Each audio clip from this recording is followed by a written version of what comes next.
The Trump would-be assassin put a bounty on Donald Trump for $150K from a letter. He had planned this thing months in advance, left a box with some guy who says he didn't look in it until just now.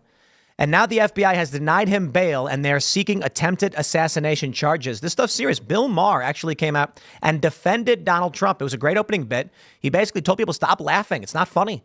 This is happening too much. They're trying to kill this man. We can't function like this, not as a nation. So, of course, we will talk about that. And then we've got a lot of news that Israel's bombing Lebanon.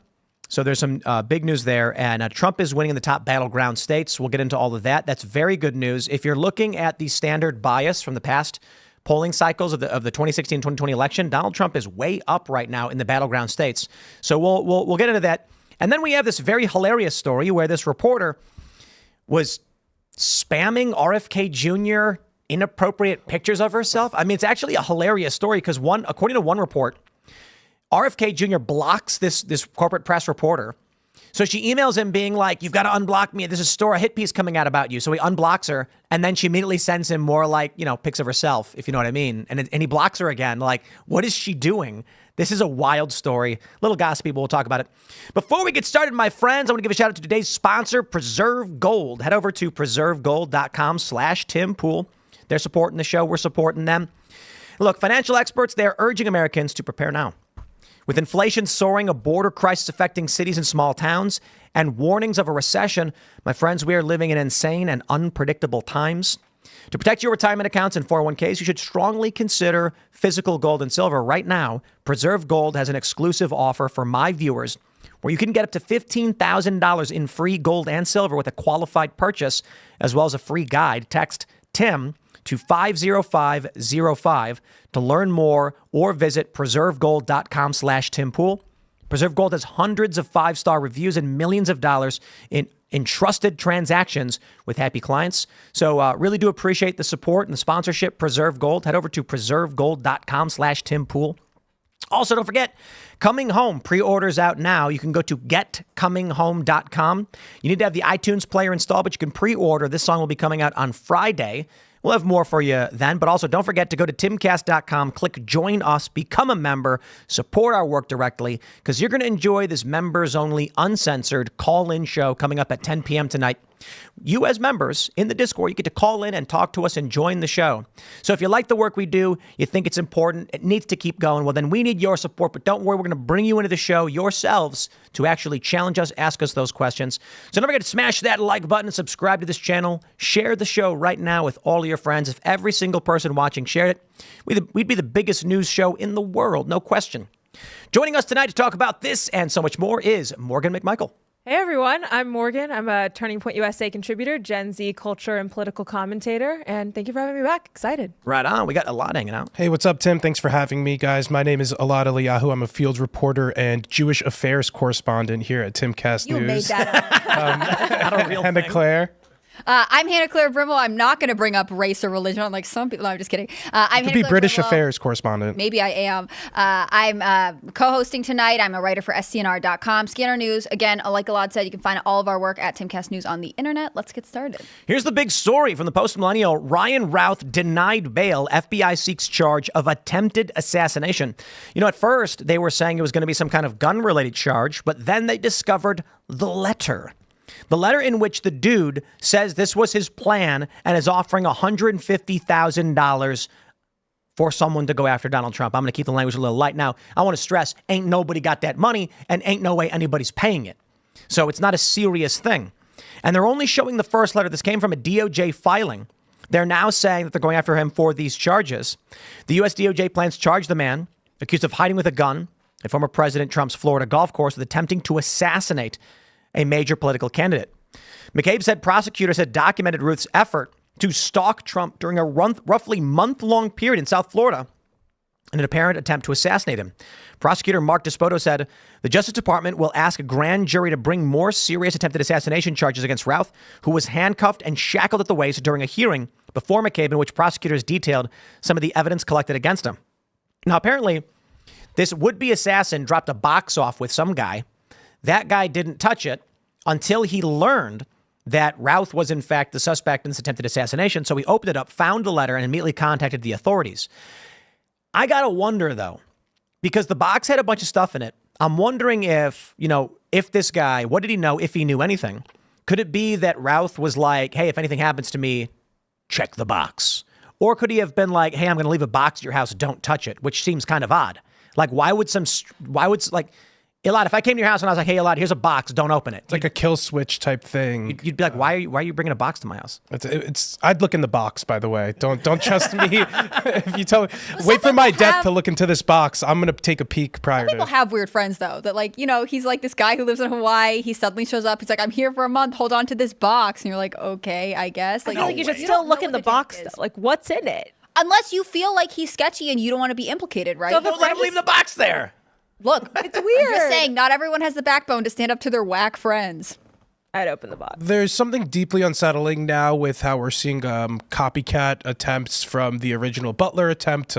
Now we're seeing this follow-up attempt. And despite how honorless and immoral and dumb and wrong political assassination attempts are, we're seeing it become more normalized in our political process. And it's very dangerous as we're seeing rhetoric get more heated and attempts actually be made against politicians running for the highest office is very nerve-wracking. And obviously all the politicians came out widely condemning this. Kamala Harris, I think Joe Biden released a statement condemning all this stuff, but it is unsettling. President Joe Biden. No, the other one you said? Kamala Harris. Who? Kamala Harris. I'm sorry. I didn't understand with that weird pronunciation, I might even say you're being a little bit hateful. I wasn't even doing it on purpose there, but no, it's unsettling, and we're seeing this across the globe with what happened, unfortunately, in Japan, and it's just unsettling the direction that our political climate's I think in. turbulence is unsettling. What I think we should be asking is, when is the mainstream media going to drop the word presumptive assault, assassination attempt, right? They're using any kind of modifier to not call this what it is. This guy wrote a note saying this was an assassination attempt. At what point does the mainstream media have culpability here that they are stoking all of these fears that people have about turbulence in this country by not willing to be honest about what happened? I mean, in this case, too, they could even come out on the side of praising Secret Service for having caught the guy.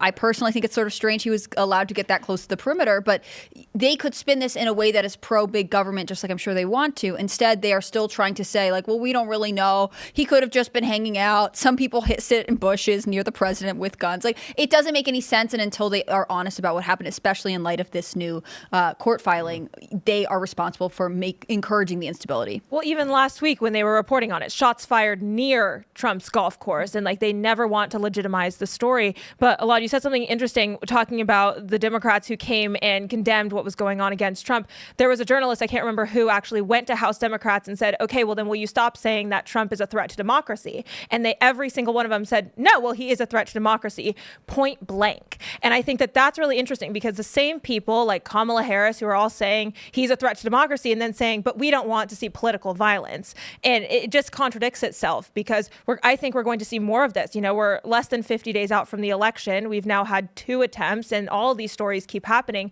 How many more Americans have been radicalized by the rhetoric that is pushed by the left that they're going to continue to do something until they harm President Trump? Right. So long as we obviously need to balance our First Amendment rights to free speech and calls for violence. While I disagree that Trump is a threat to democracy, I believe in their right to say it. And so long as it isn't a direct call for violence, I think it's relatively kosher. Yeah, but we're talking about decorum, right? I don't think the idea is you're not allowed to say that and we will use the weight of law against you. We're saying, dude, please just chill out for now, right? The silver lining here reasonable. was, I think there was both Democrats and Republicans were agreeing to fund more Secret Service for Donald Trump, Joe Biden, and RFK Jr., who might need more Secret Service help after RFK these journalists are after him. Anymore. Well, not anymore, but the bill was supposed to include him. Really? And he'll need it with these journalists chasing him and I know all these texts. Right. So I mean, dangerous women. The biggest issue for me is that we've had 2 assassination attempts. One, obviously, more dramatic on stage. Trump was hit by the bullet. One, thankfully, shooter didn't get off any rounds.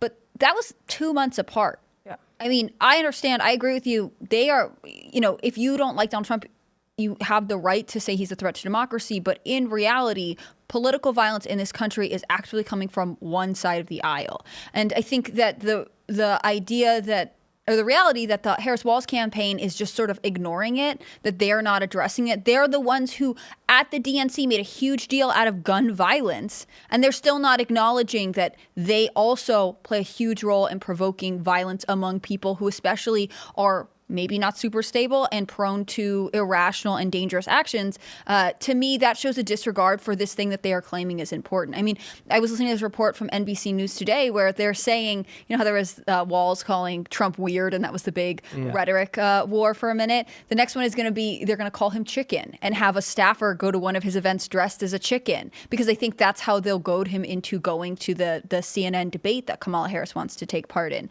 I mean, so much of this is just Trump is the bad guy no matter what, and will ignore the fact that he is actually the most in danger out of anyone on the political campaign right now. One of the big talking points this morning was that the DOJ had no reason to release the letter. All they're doing is telling everyone that there's a bounty on Trump's head, which could only inflame things. I completely disagree with that sentiment, though I do respect to a certain degree. So I got this tweet from Matt Walsh. He said they didn't release the Covenant Shooter Manifesto because they were allegedly afraid it would inspire more shootings. And yet within a week, they release a letter from Trump's would-be assassin where he openly encourages more shootings and offers to pay for them. Now, I think Matt brings up a good point about the fake, oh, we're scared of, it could inspire people. However, I think this benefits Trump. And I don't think there needs to be a knee-jerk reaction of like, oh, how dare the DOJ do this? This shines a spotlight that is very difficult for the corporate press and the woke media industrial complex to deny that Trump is the target of extremists. Whoopi Goldberg went on The View and she was like, stop saying both sides. There's only one side. It's them. Yeah, well, now we got a letter. This guy planned this months in advance. You can't keep trying to play this game where you blame the right for what the left is doing. By putting this letter out, I think it shows right now. This guy, first of all, everyone should know this. This man was attempting to assassinate Trump. It's undeniable. He wrote a letter explaining as such, and they have proven it to the people by publishing at least the first page of it. So now they can't try and brush that off. Trump is and currently is facing a threat of assassination, and it's not going to stop with this guy. I think just bigger picture, releasing this allows us to prove the point and say, guys, tone it down. Stop blaming the right for what the left is actually doing. And now the next time someone sits down with Whoopi Goldberg, they can be like, well, I mean, you say it's the other side, but who was it who published a letter months in advance with a bounty on Donald Trump? It is not conservatives going around threatening Kamala Harris or Joe Biden. We don't want any of it. Nobody should be doing any of that stuff. OK, but at least now we can once again be like, there it is. Here's your narrative. It's garbage. And I think it's good for the American people. I mean, remember after the Butler rally, everyone wanted information, and the Secret Service and the FBI immediately clammed up and basically said very little and then would kind of refute themselves. He has no social media presence. Well, actually, he might have some. It's not political at all. Actually, he's been researching both campaigns. I think Americans want a level of transparency, and I'm grateful that there is a way to give it to people without it being a betrayal of trust. A court document is a totally legitimate reason to say, here is why we know this is an assassination attempt, especially since I think a lot of Americans were completely confused as to why he only faced gun-related charges and not attempted murder or something more serious. It's unsettling how these were two supposed lone wolves without any assistance from any intelligence agency.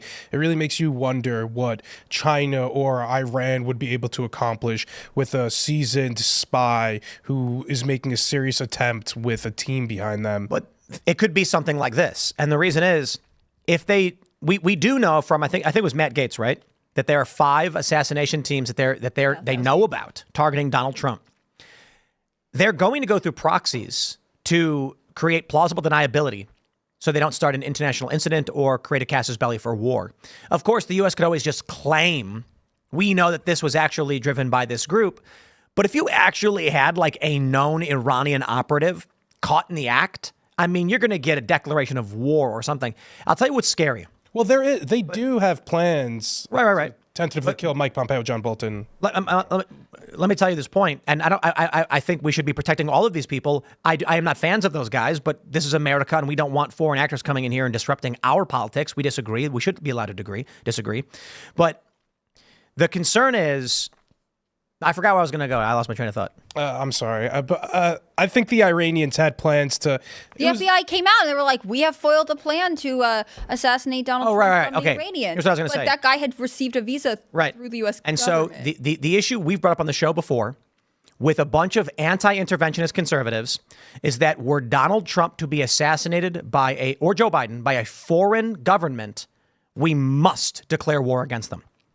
Even if you were the staunchest of anti-war intervention, the United States nor any nation survives if they allow their adversaries to literally kill their duly elected or established leaders. And that terrifies me. I don't want intervention. I don't want war. I don't want the U.S. to invade anywhere.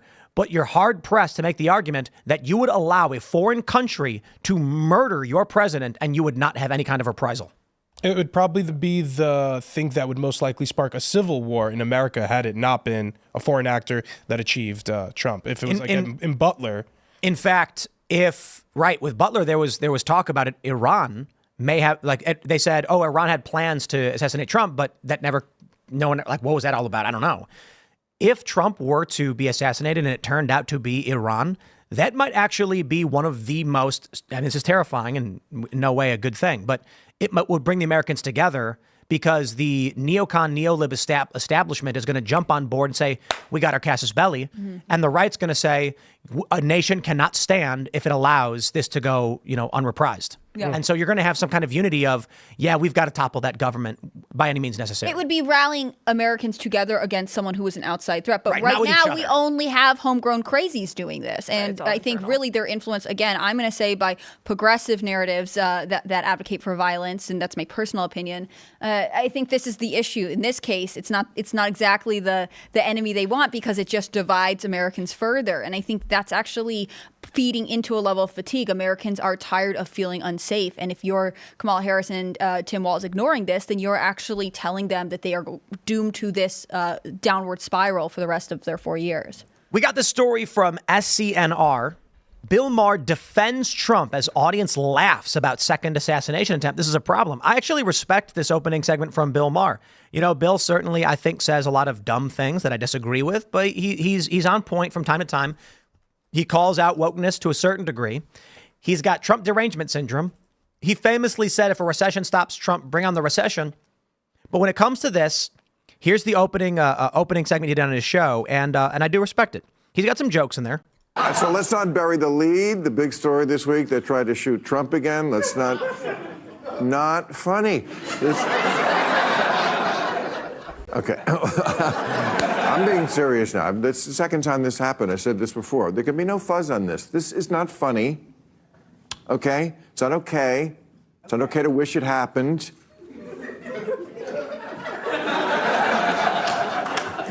Well, this is a problem. Well, I mean, look, this happens too frequently. I'm sorry. This happened on the golf course. A guy was laying in wait. And it happens too much. In fact, besides the shooter, there were two other shooters beside him waiting to play through. That was good. I respected the joke about the shooters playing through. I respect that he made a joke after the fact. I think it was fantastic. He opened up. He said, you can tell before the people laugh, he was saying, it's not fun. And then they start laughing. He goes, it's not funny. And then he actually basically tells them, no, this is happening too much. I respect it. And then I will say, he's like, it's not okay to wish it happened. Everyone laughs. Now, at that point, I do think some people are laughing at the thought that people are wishing it would happen. It's like an absurdity. In the circumstance, I don't think they're directly laughing, wishing it happened. But this is a good sign, in my opinion. Not that Bill Maher has the big ratings. He's got a big show. He certainly does. It's not like he commands the left like MSNBC or anything, but I do appreciate that at least we're seeing some kind of pushback. Yeah, I mean, we're not seeing anything, I would say, in the influencer community, social media. Instead, on TikTok, you're seeing people wish it did happen or wish he got closer, getting millions of views. They missed again. How did it not happen? And I think that's the difference here is even though, yes, he's Hollywood and his show sucks and he hates Trump, at least he's giving an ounce of respect to the President Trump and saying no, it's not funny, because there is a large amount of people that say it's very funny, especially college kids. I was in Pennsylvania last week talking to kids about who they're voting for, why they're not voting for Trump. And they're like, well, I just hate Trump and I'd never vote for Trump. And I'm like, well, why? And I'm like, okay, well, what did you think about the second assassination attempt? And they're like, well, they missed. Like he got caught. And that's so unfortunate that there's a large part of our generation that wishes death upon somebody. There was a lot of that the first time around, too. Yep. And the fact that I have to say first time around referring to July is kind of crazy. Do you think that the hatred of Donald Trump is something that people who are doing get out the vote efforts should take seriously? I mean, do you just regard those people as a lost cause, or are they not even voting? I mean, when it comes to Gen Z, like Pennsylvania, battleground state, I saw Turning Point Action directly. We registered over 600 people on college campuses to vote in the state, which is phenomenal. But then when you're talking to the people that are like, well, I hate Trump, I'd never vote for him, some of them are kind of lost causes. The number one issue for Gen Z, I believe, is going to be abortion, and it is abortion. But when you talk to conservative Gen Zers, they say no inflation, which is such a polarizing, like two separate issues that we're talking about. And so when it comes to the Kamala Harris supporters and the Gen Zers, I think that a lot of them are lost causes because they've drank the Kool-Aid and they just hate Trump and they're never Trumpers, and there's no amount of facts or knowledge that you could show them or even talking about an assassination attempt that will ever change their mind, unfortunately. But we're trying. It's funny because the young people, Trump is the most pro-choice Republican ever. Right. But the youth are still concerned about his lack of pro-choice bona fides. It makes sense, and it's very understandable. If that's the issue you care about, you're voting for a Democrat, and that's an issue that's sinking Republicans. And if you've heard Kamala Harris say over and over again, every state that has a restrictive, right, or like when Indiana passes an abortion restriction, she refers to it as a Trump abortion ban, even though he's not from that state, and it was done by the state legislature when he wasn't in office, right? Like, he claims victory for the overturning of Roe v. Wade, and I understand the link. On the other hand, he himself is not showing up at any of these state houses advocating for these specific laws. I think there are, members of Congress that are way more involved with this kind of advocacy than I would say Donald Trump. Yeah. What I find fascinating about young voters is that they feel really divided. Yep. And there was a poll from, I think, NBC that said, overall, the economy is the biggest concern for all young Americans. But you do see these other like second tier issues become sort of the thing that they talk about. Like, even if they are like, yeah, I know, like I can't afford anything, I want to buy a house.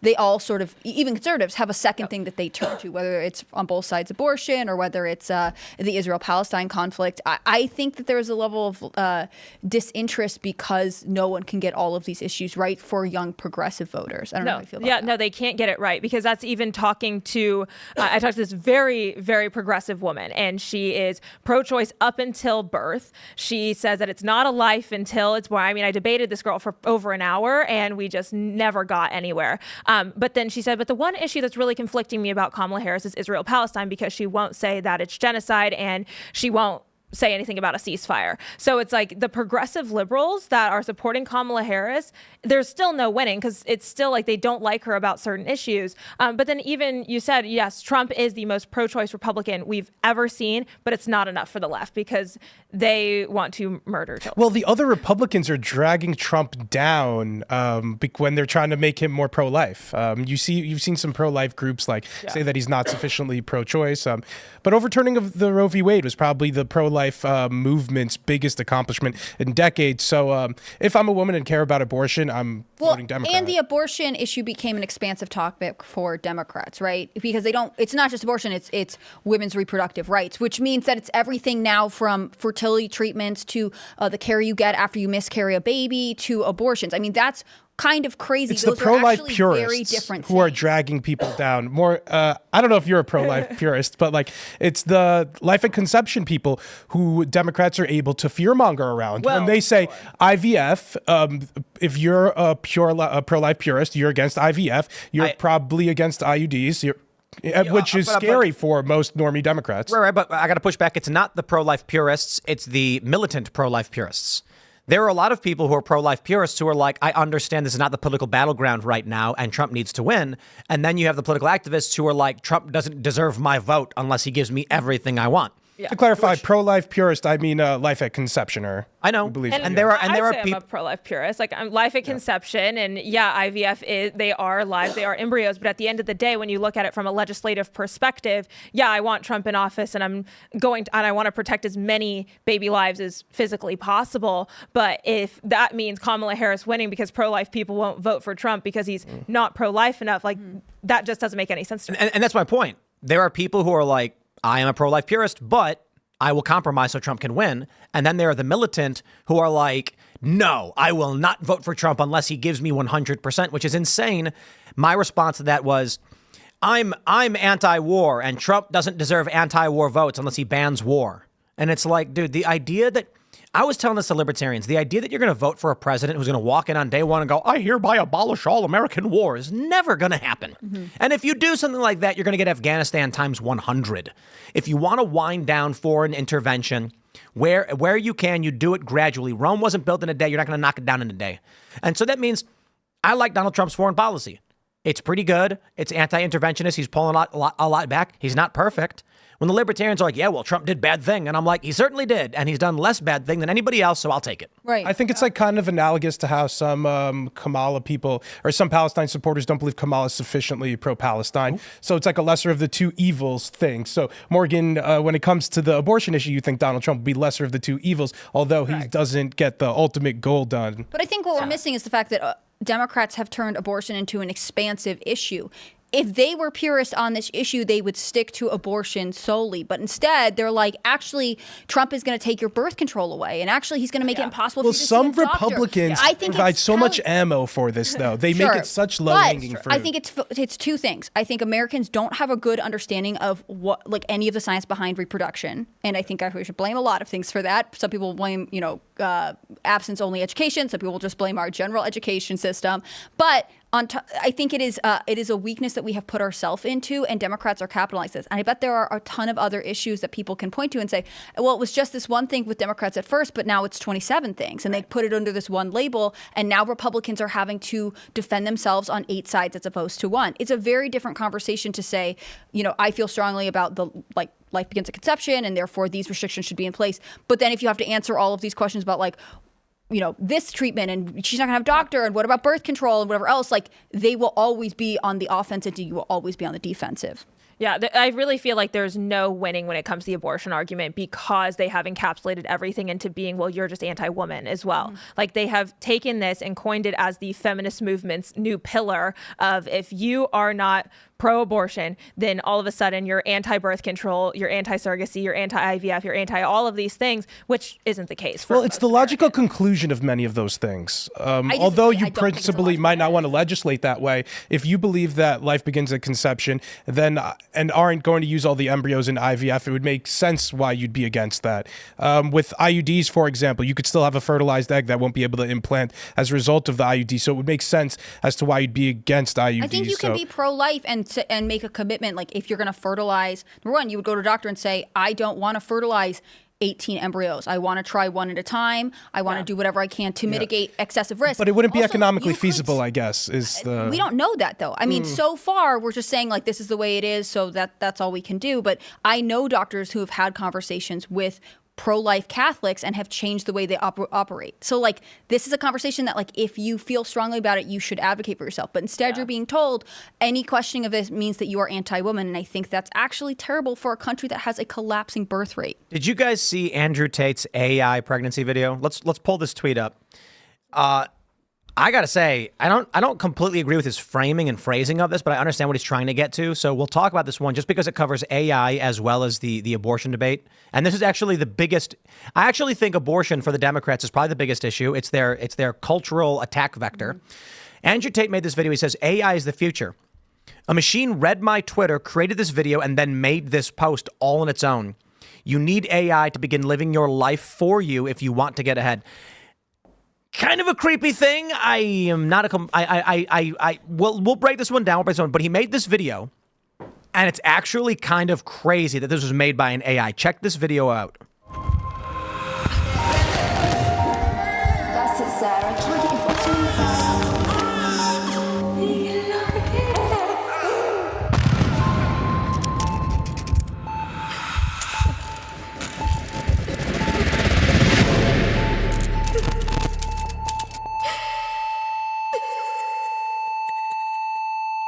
Okay, for those that are just listening, I'll give you the quick version. It's only 20 seconds. It shows a picture of, it's a video of a woman when she's pregnant. It shows a baby apparently being born. She's then laying with her baby in a pool or in a bath. She's singing to her child and reading a story. Then it says, this could have been you with a woman in an office surrounded by files and paperwork. Then her miserable looking sitting on a subway in the rain. It says, it's not worth it. Peak female performance is pregnancy. I'm not a big fan of the phrasing, but I understand the idea he's trying to get across. It's also insane that an AI just generated this video, but I get his message. And, you know, I thought it was interesting when you guys were talking about the abortion debate, what feminism is. You were mentioning just a moment ago that they tell feminism is basically being in an office and being a girl boss. Yeah. And it's actually kind of scary because, look, I don't care what you do. If you ladies that are listening, you do whatever you want. Okay, fine by me. But like, understand, there was that cover of the magazine. You guys remember it? And she's like, I froze my eggs. Women can have it all. A few years later, when she tried unfreezing the eggs to have kids, they were all destroyed. And she said she screamed like a wild animal, realizing she would never be a mother. So just understand, there is their weird Malthusian move to convince women in any possible way not to have families. Mm-hmm. Yeah. No, I think this video should be played on every single mainstream network and actually wake up the feminists that are locked into their laptops for 9 to 5, 8 hours a day that have been lied to climb this corporate ladder to equal success, when in reality, they'll never actually be fulfilled, because I truly believe that full fulfillment for women will come through motherhood. And even feminists, they will be leftist their whole life, all of a sudden get married, have kids, and their life completely changes and hormonal balances in women. And it's like, women have truly gotten the short end of the stick when it comes to society, because we've been lied to for so long and convinced that true happiness is doing what we want. And it's very individualistic instead of looking forward of what does my future look like and how am I actually going to give back and raise the next generation. But it's true. Like, why are we allowing women to sit at desks for 8 hours a day and then send their kids off to daycare, send their kids off to be raised by somebody else that's not them? This is not how you have a functioning society. Functioning societies and restoring Western civilization towards the future is going to be through the nuclear family. Right. One of the big lies that feminists, I think, gave to women when they were pushing for equality was that men and women are essentially the same, and you should be able to do everything a man can do, and, you know, they shouldn't hold you back and whatever else. And the reality is that we're totally different. We are biologically different, and that's why all women have to ask themselves at some point, am I going to prioritize having a family and children? Men have to ask themselves this too, to a certain degree. They have to make time to get married and be there for their wives and their children. But they are able to reproduce for a lot longer than women. Yeah. And so they don't have the same kind of constraints. They navigate their lives differently. Yeah. I think one of the problems, one of the lies that we hear all the time is like that the fact that you can carry a child is somehow kind of this weird burden. And but it's not. No, it's not. And Mindy Kaling put out this, she was interviewed, and she said one of the best things that parents could do for their college-age daughter was to offer to freeze their eggs for them. Forget the fact that freezing your eggs involves intense hormonal treatments, is expensive, would mean that you would later have to go through IVF, another round of intense hormonal treatments. Any kind of hormonal treatment comes with certain risks that they're not talking about. It makes it so that women are told, ignore this, I would think, a gift that you have that men can't do. They cannot bear children. I think that's really special that women are able to do that. But also, act like it is the burden of your life and avoid it at all costs. Right. And I think that's a lie. I just think that's dumb. I think it will lead to a lot of people being unhappy, not just women. I think there are men who fall in love with women who are like, well, I don't want to have kids for 10 years. And they naively are like, okay, I'll go along with it. And then they unfortunately cannot have children as a couple. And that's sad, right? Not to mention how corporations are pretty much incentivizing women to go the IVF route and freeze their eggs, and de-incentivizing motherhood, especially when it comes to maternity leave, and then, you know, giving women the opportunity and paying for abortions in other states, whatever it may be, to where they are taking away a woman's really inherent desires and incentivizing. Actually, no, instead, stay working at my company. Mm-hmm. And make more money for Big Pharma. Yes. Great. Good job, women. Nice. There was a great post by Cernovich where he was basically saying that dudes will be man-children forever without women. That basically women are the ones who go to men and say, it's time to be a dad, it's time to be a man and do these things. And then guys say, you know, okay, for the woman. But he was talking about, and I could be getting a little bit of it wrong, but I'm trying not to misquote him, that, you know, guys are going to be successful, they're going to make money, and they're going to be like, why change anything I'm doing? I've got everything I want. But then you wake up at 40, you're like, oh, crap. Where it used to be a woman would be in her 20s and she'd be like, time to settle down, dude. But now we're in this era of, I don't know, anybody can do whatever they want whenever they want. Abortions as contraception, there's no repercussions. So now there's quite literally no reason to become an adult Yep. And we're looking at a collapsing birth rate. You know, I was talking to a friend just a moment ago about why we're seeing this mass influx of with temporary protected status and illegal immigration. It's actually quite simple. It's all tied together. The mass spending on the Ukraine war, as well as other wars, requires that we, as long as we're going to keep printing and spending money to control for inflation, you need massive economic growth. You need to bring in tons of people who are going to meet the demand of that mass spending so that things kind of level off. So what do? They open up the borders. This is the machine they've built. The government wants to create debt out of thin air to fund their wars. So they flood the country with non-citizens. Meanwhile, the American culture in the corporate press, Hollywood, and music promotes a lifestyle that prevents people from having families. So it's almost like this machine. Some people believe it's an intentional Malthusian thing, but I don't know if I believe that, because at the same time, they're bringing in mass migration to replace the workers that should have been from parents in America. Yeah.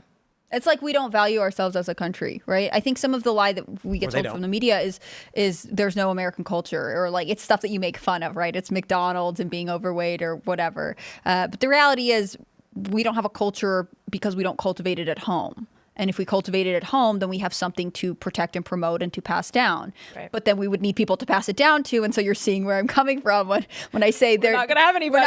We're not doing all the things we need to have and protect the culture that I think a lot of people worked really hard to establish and create in this country. Well, also increasingly, younger generations are less proud of America. And I do think that that's a fundamental problem, because if there's no pride in your country and actually loving the place that you live, then how are you supposed to continue to pass that down to further generations? And also, I wanted to touch on economically in our country, we've gotten to a place where double income, no kids. You have dinks walking around where they don't want to have children, but they feel like they can't afford it, which is also another lie that I think has been sold to women and men, is that, well, kids are just so expensive. I'm never going to be able to afford them the lifestyle that I want to get them. So let's just not have kids. And I don't think that that's a way to win society back. I saw a crazy post where it was like, doctors find a living baby in a dumpster. And some liberal responded with, crazy what happens when you force people to give birth to children. And it's like, what's the argument then? Kill the baby before it came out so it doesn't die in a dumpster? Like, both are really bad, dude. Yeah. And we have an adoption system. There's private adoption. You could put your kid in foster care. Like, you don't have to leave your baby in a dumpster. You put them on a fire department stoop. Right. They make special like baby boxes so that this child is not doesn't die of exposure. I think that's a crazy argument. Right. I think the reality is you have to take responsibility for your actions, and having a loophole like, well, I should be able to pretend like this never happened, even though, I think they aren't honest about the emotional consequences and definitely not the physical consequences of abortions. It's like deleting a period of your life that you don't care about. I saw this clip from that's that show, Sex and the City. And one of the characters is like pregnant, I guess, and she doesn't know if she wants it, and one's upset because she has infertility. And then one of them is like, look, it's super normal. I've had 2 abortions. How many have you had? And the other girl's like, 1. And I kept thinking, like, this is weird. And I'm pretty sure most of those women end up childless at the end of the show. I've never seen the whole series, but Sad. It's really what we're promoting. No, but that's what Hollywood will continue to do, because think of how many women have watched that show and it continues to normalize. Well, it's okay if you want to continue to party with your girlfriends and be in your 30s and have no kids, when in reality that's just depressing and sad. I don't want to sound a little bit too out of touch, but as far as political issues that actually mobilize women or young people generally, this is the thing. Like, people aren't voting on a lot of other issues, especially young people or women generally. If you're not very involved in politics and you hear about this issue, this will be something that'll actually mobilize you, not whatever's going on in Ukraine, not like the economy a little bit one way or another where you don't think it's a big deal. It's like, oh, my ability to potentially go get an abortion in case I get knocked up by a dude that I don't want to keep his baby with is the situation that like I said, I think it's especially because it's expansive, right? When the Roe decision ended, I remember getting my hair cut and the girl being like, well, my sister had a miscarriage and now she wouldn't be able to get the procedure that helps, like if you're far enough along, you need to surgically remove the baby from the uterus after it's... which is not an abortion. It's not an abortion. And I remember looking at her, I was like, well, that's not really the same thing because that baby has passed, sadly. Like, it's a miscarriage. And it's because the messaging is like they're coming for everything. They're coming from the birth control pill women your will doctor, have no to rights. everything. Like, women will have no rights. And I think that you're totally right. It's the fear mongering. But again, like, that's actually very abusive of a political party to be like, you are under such threat, you have to go to the polls. We're going to jump in a massive hard segue to a completely unrelated story. Ladies and gentlemen, from the New York Times, the Pentagon will be sending more U.S. troops to the Middle East as tensions rise. This is it.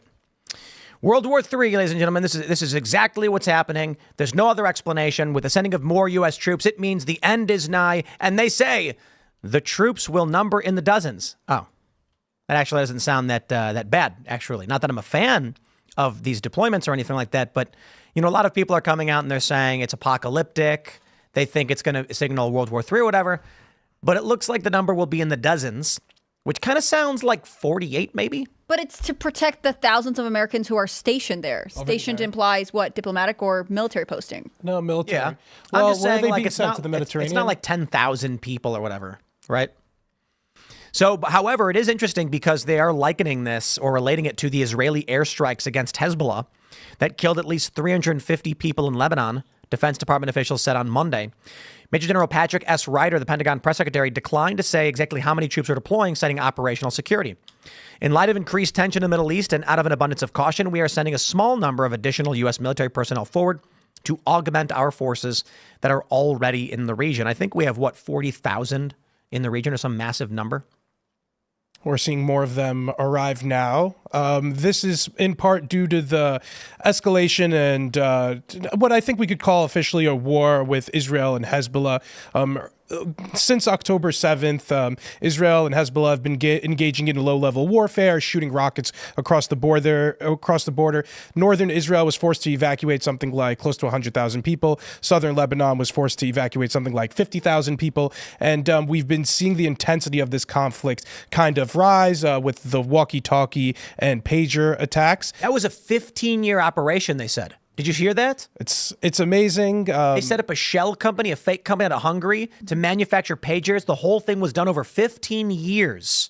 That's crazy, dude. The Jews are really trying to win back some prestige after their major failures on October 7th. But then following that attack, we've seen some of the Hezbollah generals get killed. So Israel cannot allow Hezbollah to exist on its border, which is why they're taking these moves. And I think this is posturing by the United States to prevent a wider outbreak. Isn't Hezbollah the official military of Lebanon? So they're part of the government. They're like a faction of the government. Lebanon is like ruled by multiple factions. Right. Tribal. So there's the Hezbollah is like the Shia faction.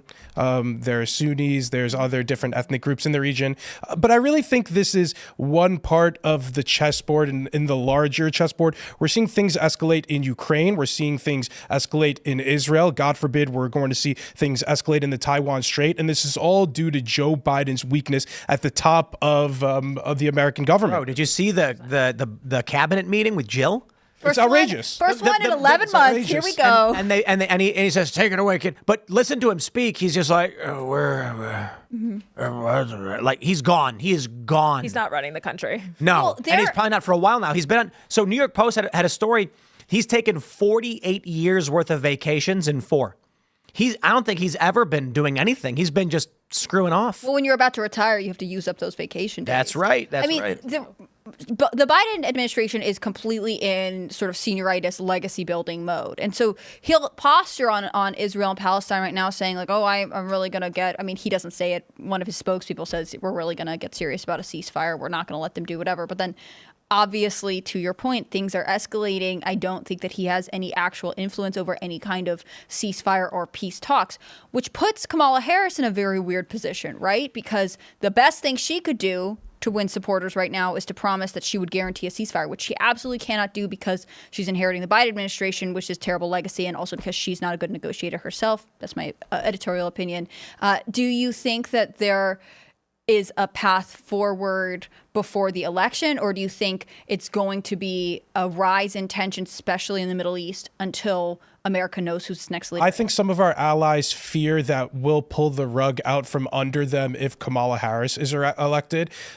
We should be applauding Israel for their attacks against Hezbollah. I feel like people forgot that Hezbollah was responsible for the death of hundreds of American servicemen when our embassy was bombed in Lebanon, among other terrorist attacks. So, Israel is really fulfilling. I think we had a $7 million bounty on a couple of people that Israel killed, who again were responsible for the death of American service people.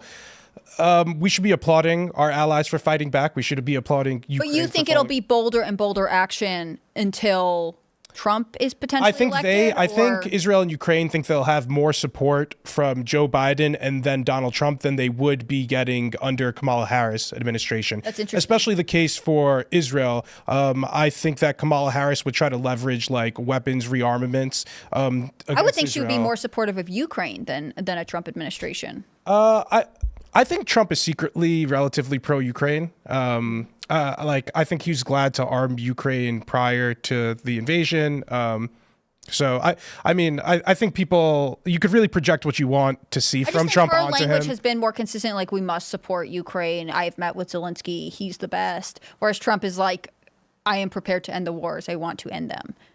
Because that's what really I think more of his constituents want. They feel they might be sympathetic to Ukraine, but they feel mostly like, why are we involved in yet another thing? Yeah, I think we're really speaking to bigger trends, though. If we zoom out from like more than the year to year, from like a decade to decade, we are seeing the decline of American hegemony around the world. People aren't taking our threat and power and strength seriously around the world like they used to. And that will lead to more conflicts among our geopolitical fault lines. When people aren't scared of American deterrence, we'll see our enemies become more emboldened. That's why we need Trump. That's why we need Trump. And that's because Trump leads through strength. I'll tell you what I want to see. Okay? I'll tell you how we get world peace. An 83-year-old, morbidly obese Donald Trump with his belly sticking out, laying back in a chair, unable to move, not a single U.S. troop in any foreign country or whatever. And the moment China moves, Trump picks up his phone and goes, I'm going to nuke you. I'm going to nuke you right now. And they're like, stop. This guy's crazy. He might do it. And that's all you need. That's all you need. An inactive old man sitting there, overweight, ready to, with his finger over the button, being like, don't you do it. I'll push it. Donald Trump said that he told Xi Jinping and Vladimir Putin he would nuke, what did he say, Beijing and Moscow if China invaded Taiwan or Russia invaded Ukraine. And they didn't. Now, China still hasn't invaded Taiwan, but Russia did invade Ukraine. And Trump was like, I don't know if he believed me, maybe 5%, but that's enough. Yeah. And so it is kind of terrifying at the prospect of Donald Trump as president being like, I will nuke your major metropolitan area and kill untold millions of civilians if you invade a country. But as long as they believe it and it doesn't create any wars, it's kind of like, okay, well, it's preferable to what we have now, isn't it? I know we've been fear-mongering, and I mean, when I say me, I mean American media writ large, about a war between China and Taiwan for decades now. But if I'm Xi Jinping, this is probably one of the most opportune times to invade. Right the United now. States is bogged down. Yeah, we're sending our troops to the Middle East, not Asia. And right now, this is what I'm worried about with the escalation happening. I believe we have never seen a higher probability of a Chinese invasion of Taiwan than we do right now because Donald Trump may get elected.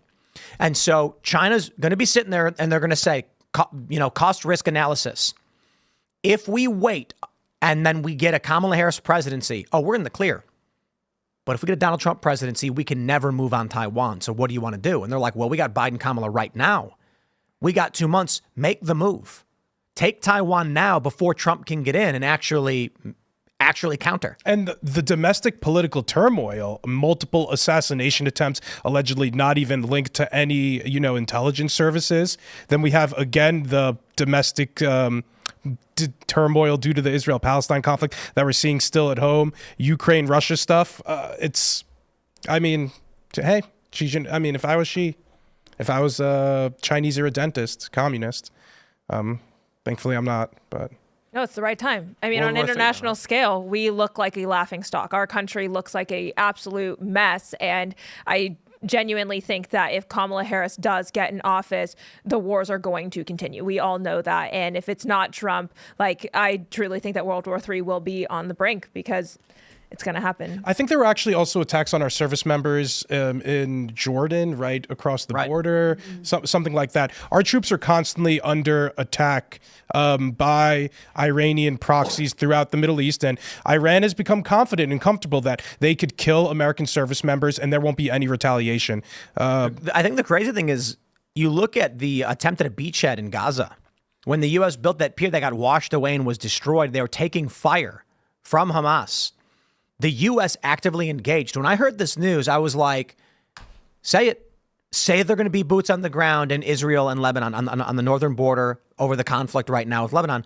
That's what I expect to be the case. And they're not saying it. They're saying, well, we're in the Middle East and in the dozens. We'll see. But we already tried to get boots on the ground. They denied it. I loved it. Who was it who said they were asked about boots on the ground and they were like, they're not boots on the ground.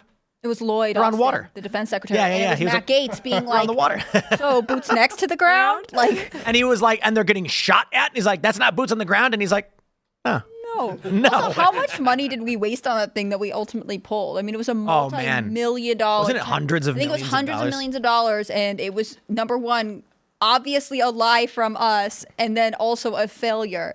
To your point about China and Taiwan, there has been concern about growing tension in the Asia Pacific for a long time. And I think the U.S. is more quiet on what it's doing. Like I remember last year, I think, the U.S. for the first time ever commissioned a U.S. ship for our Navy in Australia. And us having a naval presence in Australia is not just for fun and games. It's not to see the kangaroos. It's obviously to counter China and its presence there. But I think sometimes because we don't hear what a threat China is all the time, like a lot of the distraction is Russia or someone else, especially because we do so much trade with China. So much of our manufacturing is now in China. We're sort of dependent on them in a weird way. There's a level of wanting to walk more carefully. It's much easier to be like, the Middle East is crazy, and so we have to intervene. We need to send troops there because we are the world's caretaker and police force. Whereas, with China, I think the U.S. is much more fearful, which as a citizen doesn't make me feel confident in our diplomatic standing in that region. And, to your point, I think Kamala Harris does not inspire confidence. I mean, this is someone who has completely avoided doing public interviews, yet she's prepared to negotiate with some of the top foreign leaders, both who are friendly and adversarial in the world. Yeah, no. she's not. No, she can't. She's also the one that said that we have no U.S. troops in war zones or combat zones, which is just a blatant lie. Or she's just that dumb. Could you imagine you with 40,000 troops in the Middle East? We've had the Iranian-backed militias attacking U.S. personnel, injuring them. The 3 service members you mentioned in Jordan. She goes to negotiating, and she walks up to some, world leader, Putin or whoever, and he says, withdraw your troops from the Middle East. She goes, we don't have any in there. And he's going to be like, It's like, what? what did they just send me? I don't understand. Why are there troops in my country? The translator must be wrong. Someone speak better English. She said there's no troops in the Middle East. We're clearly not communicating with her, and it turns out you can't communicate with her. There was this letter that the Harris Walls campaign is promoting that, top former military officials are signing in support of her, which to me, if you were an active service member, if you were the family member of a service member, wouldn't you then feel like everyone was about to betray you? She doesn't even know where our troops are, yet this is the person who wants to be the commander-in-chief. And how much money are all of these people who are signing that making? Right. Because there is so much money to be made from arms trading. And then even when you see like Josh Shapiro signing the bombs, or I don't remember what it was, but signing them and Zelensky's standing right there behind him, like Crazy. Signing the bombs. That's Why is that crazy? That he's Somebody signing spell it out to bombs me. manufactured in Pennsylvania with Zelensky? Yeah, I mean, think about it. Americans are not in favor of war in general. In Pennsylvania, support for Ukraine is popular, and these are more jobs happening in Pennsylvania. Jobs thing I understand. And they're going to fight what they see as tyranny. So it's like Trump's a threat to democracy, Putin's a threat to democracy. I feel like signing bombs like that is just bad like PR. those bombs are going to kill people. And I mean, don't kill think bad that, people who are invading your homeland. But now Ukraine. We are Ukraine is America, actively fighting. Elad. We are the United States. No. Zelensky. Shapiro and Zelensky were signing the bombs, I guess. But Yeah. Yes. For like, Shapiro, it's not, right? Yeah. Russia is a common enemy of ours. They're invading a sovereign country. But now Ukraine is fighting in Russia. So that war does not seem to in be this some parts, one-sided narrative that we thought it was. I personally don't think we should ever have been involved. I could understand having sympathy to a smaller country that is maybe seeming like it's being. It wasn't sparked by Ukraine. Ukraine's invading Russia Josh back. Shapiro sign these things? I understand jobs in Pennsylvania, maybe, but can't you just tour a factory? Signing your name to something that is going to kill people, especially when it's civilians, that seems weird to me. If we believe in peace through strength, we need to work hard at reinvigorating our manufacturing capacity, our arms capacity, and that needs to start in Pennsylvania. It's a good thing it's happening in Pennsylvania. But we could bring back other manufacturing jobs. It doesn't have to just. Well, let's break this down too. It's important to understand the $250 billion spent on Ukraine isn't in Ukraine for the most part. A lot of the money did go to these groups that were fraudulent, and the government gave them to fake businesses who took the money and ran. That's true. But most of the money is spent here to make weapons that will be shipped there. So a lot of people like the jobs. I can't remember who we were talking to. It might have been Gates. That there are districts, and we ask, like, why are there Republicans who always vote for war no matter what? And he's like, they're in district. I don't know if it was Gates, but the member of Congress was like, well, there's members of Congress whose whole economy is weapons manufacturing. Mm-hmm. Totally. If they come back and say we're opposed to war, all those jobs are gone. Ain't nobody going to vote for them. Armed manufacturers do this on purpose. They'll work with congressmen to have their factories be in their districts, and that is the basis of the military-industrial complex, which, for the record, I think is a good thing. I think it's important for us to have a strong military, and the way we deter our enemies is with a strong military.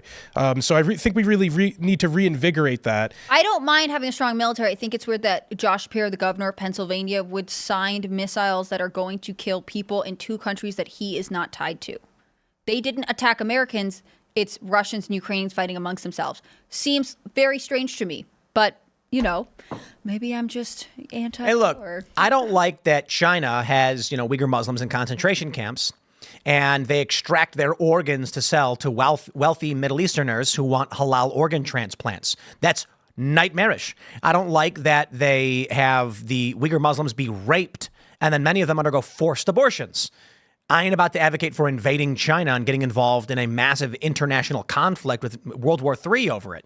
I don't know what you do, sanctions or something. I mean, we could have done a better job boycotting the Olympics. That would have been a good one. But again, we're too afraid to make, Belarus and Russia were totally banned from competing under their flags in both of the Olympics that have happened since the invasion.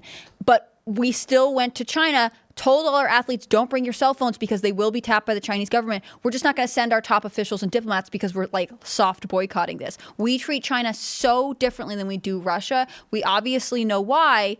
I just think that this fear of Russia is slightly misplaced. I think that we should be more serious about. They're second fiddle to China now, but it's unfortunate and sad.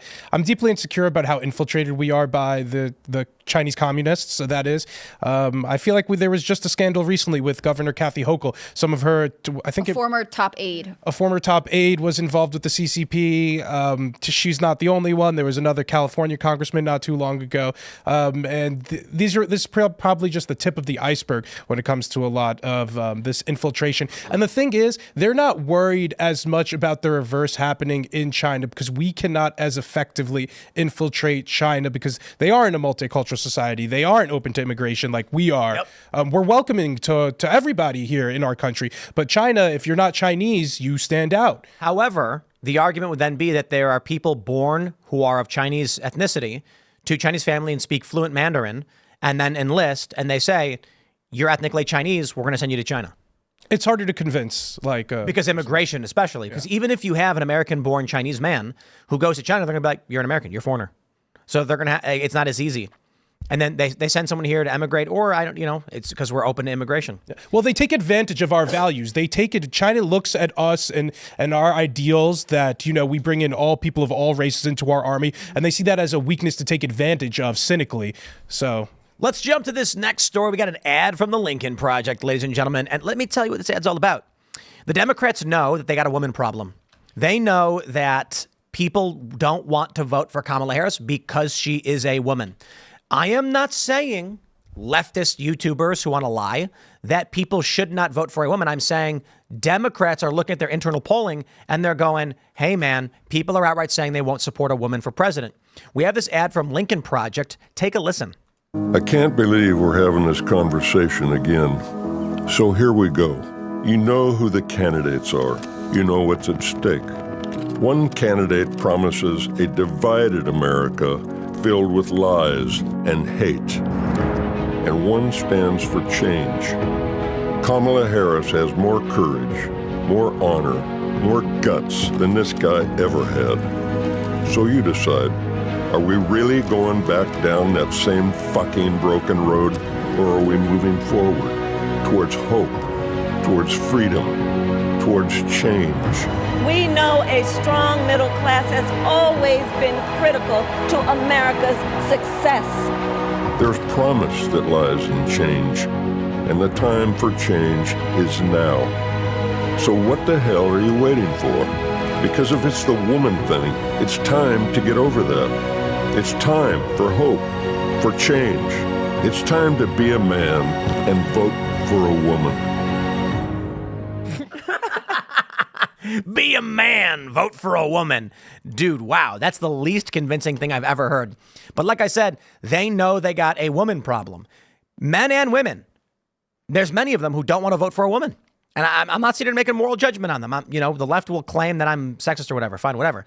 I'm saying the Democrats, the Lincoln Project, there's also the white dudes for Harris, where they're trying to do this thing where like, come on, guys, vote for the woman. Because they know there are guys out there being like, I ain't voting for no woman.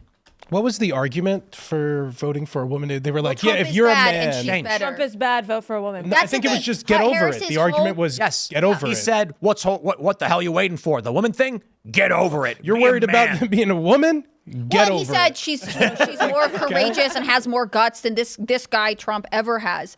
He didn't name one of her accomplishments. In their scary split screen of like Trump's, apparent shortfallings, they never countered it with like, here are the things that she accomplished. This is the problem with Kamala Harris. That's why she wants another debate. She can only run a I am not Trump campaign, and Trump is a known quantity. She's unknown, and she refuses to provide factual evidence for these claims that she is successful and good. She's just there because she is Joe Biden's woman of color VP. We all know that. What are you, scared of cooties? Get over it. Not to mention all Get of her, over it. all What of are her- you mad about inflation? Get over it. It is the You're cooties upset argument, about though. the war in Ukraine? Get over it. You're mad about the border being left unguarded? Get over it. Is that the argument? Nobody voted for Kamala Harris? Get over it. She came out of nowhere. Get over it. I got an idea for the political campaign. Democrats, I'm going to help you out. Vote for Kamala just because. Because I told it. you so. Stop. Here's one. Here's my political campaign ad for Kamala Harris. Are you an American citizen who is tired of all of the problems this country faces, from foreign wars, inflation, stagnant wages, and an open border? Well, stop caring about it, and that's it. Yeah, you'll be fine. Just focus on other things, and there you go. Nothing to worry about. What if they run an ad that's like, Donald Trump keeps talking about how bad the border is and the economy. He's making us sad.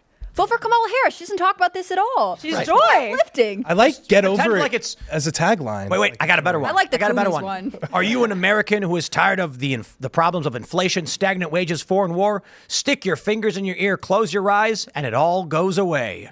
Kamala Harris would never make you hear about such horrible You things. can't afford wait. groceries? You know what's really Get funny over about it. this, though? While the Democrats are doing these ads, like, remember the white dudes for Harris one, where it's like, I'm a guy, and I'm going to vote for Kamala, and it's like really annoying. The funny thing is Trump's ads are Kamala Harris going, the cost of bread has gone up, and gas is up. And it just cuts to Trump going, I'm Donald Trump, and I approve this message. There's another one that's being shared where it's Tim Walz going, we can't afford another 4 years of this. I'm Donald Trump, and I approve this message. So I don't know about that one, but there is a legitimate ad playing on YouTube where it's Kamala Harris saying the price of gas is up, bread is up, groceries are up, and that just cuts to Trump saying, I'm Donald Trump and I approve this message. It's an actual advertisement running. She should not be running a change campaign considering she is tied to the incumbent in such an intense way. It is the Biden-Harris administration. I cannot tell you how many times I heard that insisted upon.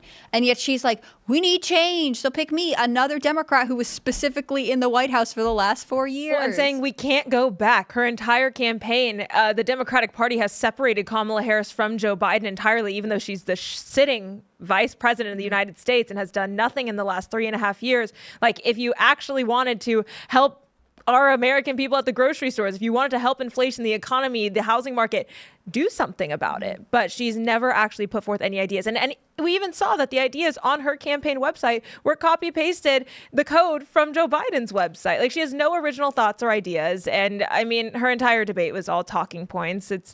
So you're anti-woman then? So You hate anti. Kamala Harris. I hate women. It's funny they even made this ad because I thought the Lincoln Project was defunct after their alleged scandal where one of their CEOs, Weaver, offered young men professional support in exchange for sex.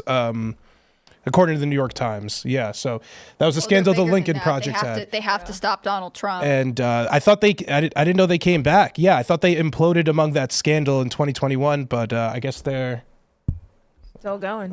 they're still here. I just like how this ad was trying to go after middle America. Like, there was the farmers, the old white guy at the white picket fence, and going after the families, the Army veteran. And I'm like, none of those people are voting for Kamala Harris. Morgan, you got to admit, though, the trucker hat does have some, it's demure. Is that what you guys are saying nowadays? I am not Gen Z enough for that. Or thoughtful? It's not mindful. No. Oh, It's mindful. not mindful. No, but it doesn't No, have some Gen Z swag. Can you the get that camo hat? hat with the Harris walls is not demure. It would be a lot more demure if it said Trump on it. They're though. ripping that's off their Chaperone, icon. and I will die on this They hill. are. Like, oh, that's who like Emma Hoffman, is that her name? Elle Hoffman, right? Elle Hoffman wears that hat in her. Emhoff. M. Hoff with her tats and. Didn't they say that, like, she designed it or something? She came up She sounds ripped about off right. a pop star Yeah. that's rising to Yeah. wow, creative. I love it. No, I mean, I think that the reality is this, like, shaming people into voting for someone by saying, you know, it's like the same thing of saying, like, well, if you're not willing to date a trans person, you're actually transphobic. You know, like, it's the same sort of weird fear mongering you into being possibly labeled as bigoted in some way. Are you That's all they not have. dating another guy? Get over it. That's all the left has. All they have is continuous fear mongering. Whatever issue it is, if you do not fit in their cookie cutter model of what the left is, then you're not welcome here, or we're going to force you to vote for our candidate. Don't like Kamala Harris- communism? Get over it. What if Kamala Harris comes out at, like, whatever next fake interview she does and is like, oh, there's been a lot of talk about my ties to the Biden administration. Get over it. Like, I'm different. I'm different, and I'm not going to talk about it anymore. Like, she just refuses to address it. I like this a lot, actually. It's like now, whenever there's a problem, I just tell people to get over it. They tried to Like, hey, assassinate sir, Trump twice. Get over it. Sir, you can't park your car there. Get over it. Can you play that part back again? The way he said it to the tone of the get And over. for change Is that Joaquin Phoenix, by the way? is now. Is it? So what the hell are you waiting for? Because if it's the woman thing, it's time to get over that. It's It's time to get over that. time for hope, for change. It's time to be a man and vote for a woman. I think that is the least convincing thing I have ever heard. I am a man, and if someone was like, you don't want women firefighters, get over it, I'd be like, no, what? I think firefighters can be women, but I don't think the issue should be you should just put women in the fire department to be firefighters. If there's like a 6'5" woman who can lift 200 pounds, then she can be a firefighter. I don't care. But the arbitrary argument of a woman should be in the fire department, I disagree with. Any person who is capable of lifting 150 pounds could be a firefighter. I'm not going to get over it. I like how they're doing this masculine angle. Be a man. Well, you know, I think it's be a weird man, that they're vote for a like, woman. if we talk down to them and threaten their masculinity, then they'll do what we You say. threaten Like, their masculinity, yeah, like, come on, be a man. What are you, a woman? What, are you going to vote for a dude? Be a man. Vote for a woman. Don't be a woman. What is a woman? I think what they is should a also man? stop saying it's this woman thing and acting like it's, like, not specific to Kamala Harris. I think there are tons of Americans who would vote for a woman if she conveyed some sort of sense of strength and poise and seemed like she had experience. I don't know that I'm one of those Americans, but, you know, I'm sure they're out there. Kamala Harris is inaccessible. She's not doing media interviews. She wouldn't put forward any policies. She actually seems to me fairly inexperienced, especially when we're on the brink of multiple international wars. You know, I think that they're covering for themselves when they say, like, people are anti-woman and they just don't support her. No, it's just this woman. I don't know if this makes me sexist, but I think there is something to the a female president thing that I'm unsettled with. In the past in my life, like I've had male and female bosses, and the dynamic is different with a female, and I've always preferred a male boss. So like there is something to say about how that people do take that into calculation. They are questioning whether or not a woman has the right temperament, and we do project some sexism or some of our perceived, female qualities onto them. And if we're going to have a female presidential candidate, I feel like the main qualification for her should not be that she is female. That's all they talk about. She's the first female president. Kamala Harris, first female vice president. Tell me something else, right? If she were actually talented and good, we wouldn't have to reference this all the time. Yeah. If somebody's going to be the first female vice president, it should be Nikki Haley and not Kamala Harris. Female vice president? Or a female president. It should be Nikki Haley. Well, I mean, I don't think it really matters to you all that much. They both want to bomb Iran, so. Well, I think Nikki Haley goes about it a better way. Yeah, and she's more likely to do it, Kamala's got to navigate the Elad went to a lot of Nikki Haley rallies, and I think that's why he's speaking this way. But maybe he went to a lot of Nikki Haley rallies because he is a supporter. A lot of the people who I spoke to there said they wouldn't support Trump even if Nikki Haley did endorse, which she did end up doing, which is an interesting dynamic. There is a small never Trump contingent that of Republicans that exists in our country that I don't think is very relevant, but like I don't think it's enough to change the party, and I think they should. There's the reality that they are not gaining ground, and so that tells us what the temperament of the overall Republican Party. I don't know why these Cheneys thought it was so politically advantageous to take this ground. Liz Cheney thought she was going to do Lawrence O'Donnell from MSNBC is all mad because Bush won't specifically go out and denounce Donald Trump. The Bushes, Laura and George W. Bush have said that they're not going to comment on who they're voting for this cycle. I'm sure we can all figure out why that is, but the mainstream media is like, how could they do this? That's actually unethical of them to do this. Seems crazy to me. Let's jump to this wild story that probably has no reason to be talked about, but we're going to talk about it anyway. RFK Jr. may sue Olivia Nuzzi after writer bombarded him with increasingly pornographic pics and videos. Dude, this story is the weirdest thing ever. Who did Nuzzi work for? Was it like the New York Times? Who did she work for? I don't want to disparage the New York Times if that's not the case. But she worked for the corporate press. She's written for many publications. Yeah, they said they mentioned New York Magazine. New York Magazine. There you go. Not New York Times. New York Magazine. So this story is absolutely insane. Apparently, there was an instance. So RFK Jr. He's 70. This woman who's 40? How old is she? 31. 31? Holy crap! She's blasting him with nudes and stuff. Apparently, according to one report, RFK Jr. blocked her number, and then she emails him being like, "There's a hit piece coming out on you. You need to unblock my number." So he does, and then she immediately sends him nudes. What? I just want to know what she thinks she's going to get out of this. I don't know. It's so wild. Could you imagine if the genders were reversed? That there was a dude sending, that would be sexual assault. He'd go to jail. Yeah. They'd be demanding he be arrested for this. It does feel like sexual harassment, right? It's 100% harassment. Well, she was covering his campaign when he raised her up, I suppose, and then. Is that the technical term? I think that's what the youngsters. She heard the smooth sound of his voice, and she immediately just fell in love. She heard that bear story, and she was like, "This is the guy." He is a Kennedy, after all. I mean, he looks good for 71. Kennedy. He's 70. 70. Yeah. So apparently, let's read a little bit. He's investigating a possible lawsuit against the sexting New York Magazine writer Olivia Nuzzi, who allegedly bombarded him with increasingly pornographic photos and videos while tricking him into unblocking her numbers. Kennedy has hired a security expert, Gavin DeBecker, to probe the saga because he's allegedly pursuing civil and potentially criminal litigation against the 31-year-old star political reporter, according to Jessica Reed Cross, who knows them both. This has nothing to do with romance, DeBecker said of the sordid saga. He was being chased by porn. Nuzzi was placed on leave last week, allegedly tricked the married politician into receiving her racy messages after he first blocked her number over a flirtatious remark she made just 2 weeks after her profile on him was published in November 23. A few weeks later, Nuzzi emailed him asking to be unblocked, claiming she had urgent information about a hit piece being prepared against him. He unblocked her for that conversation, but later that night she sent him a provocative picture, prompting him to block her again. For the next 8 months, Krauss claims Kennedy kept the Washington correspondence number blocked, aside from a handful of times when she reached out from different emails and numbers, insisting they speak for urgent discussions about an imminent hint piece. She did it more than once. Once unblocked, she bombarded him with increasingly pornographic photos and videos that he found difficult to resist. After brief exchanges, he would block her again. Other friends Krause said she spoke to believed Nuzzy allegedly set him up. The Post reached out to Nuzzy after the latest claims, but didn't hear back immediately. Krause, for her part, said she had unexpectedly formed a friendship with Nuzzy late last year over their mutual coverage of Kennedy, but she became suspicious after the reporter started inundating her with personal questions about him.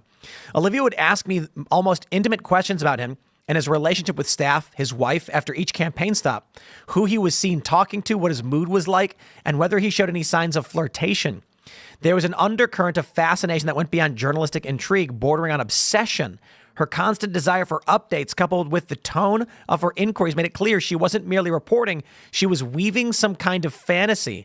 Meanwhile, a source close to the Kennedy camp had earlier told the Post that Nuzzy had become obsessed with the ex-candidate after interviewing him at his home in California and pursued him via text to the point where he repeatedly had to block her. This is absolutely wild. I mean, geez, RFK Jr. Casanova over here. Some additional layers here, just to make it a little bit more saucy. The guy who Olivia was initially engaged to, Ryan Lizza, is Politico's chief Washington correspondent. So he's a real DC insider, and he was actually allegedly fired from his last job due to sexual assault allegations. What? That's Lizza. And then if you go to RFK Jr. is married to Cheryl Hines, who's an actress. But prior to that, he was married to a different woman who allegedly murdered herself after finding a diary. Why did you say it like that? I want to say allegedly all over this stuff because murdered herself or killed herself allegedly. I'm just dropping in allegedly because I don't want any lawyers coming off of me. Don't say killed themselves, right? I don't know. Allegedly because RFK cheated on her a lot of times. So there's a lot of infidelity among these people, and they're all politicos, and it all overlaps. And it's funny because in Politico they usually write about new people who are dating each other, and Ryan Lizza writes the column where they talk about who's dating each other in DC. So now Ryan Lizza isn't allowed to cover the RFK Jr. campaign, and neither is Olivia. Olivia was very popular as an upcoming star in many liberal journalistic communities in Washington, D.C. She's very well known and very well respected. That's why this is so scandalous. Was that nice background to the drama? I thought it was fascinating. It's very hard to comment on the story because obviously I don't know anything, but repeatedly sending someone photos of yourself after they keep blocking you seems like not the most flattering move. I just want to know She follows me why. on Twitter. Be careful, Are you going to Tim. slide her a Careful DM? to get check Maybe your she DM could come requests. cover us and write a New Yorker Elad article. just wants to meet her in person. Okay. Elad's just imagining getting these racy texts. He's like, why I is it wouldn't block her RFK the and first not me? time. He just wants to feel wanted. Hey, she writes really good articles, Tim. Don't you think she'd like That's to? right. It's all about the articles. It's all, you know. This is just a professional interest on Elad's behalf. That's crazy. She covered the Trump campaign in 2016. She has a long history of writing about very relevant figures. Tim, you're very relevant. I ain't going anywhere near this crazy stuff, man. I don't know why. I love how it's like RFK Jr. couldn't resist. Made it difficult for him to resist or whatever. It's like, oh, okay, dude. He keeps unblocking her. Like, this time the conversation will be normal. And then he's like, ah, crap. Well, it's also insane that she didn't see where this is going because she's a journalist. This is a presidential candidate. Maybe she thinks you're they're in engaged. He's married. What are you thinking? Did she think it wasn't going to come out and become public knowledge at some point? Like, how many times are you going to send unsolicited nude pictures to somebody who has you blocked until they unblock you, and then you continue to send photos and videos? Is what's absurd. Like, Doesn't why? that seem weird that like after the first 2 times she barely didn't get the hint and then kept Well, going? she's engaged too. Is she still engaged? She was. Not anymore. To Mr. Ryan Lizza.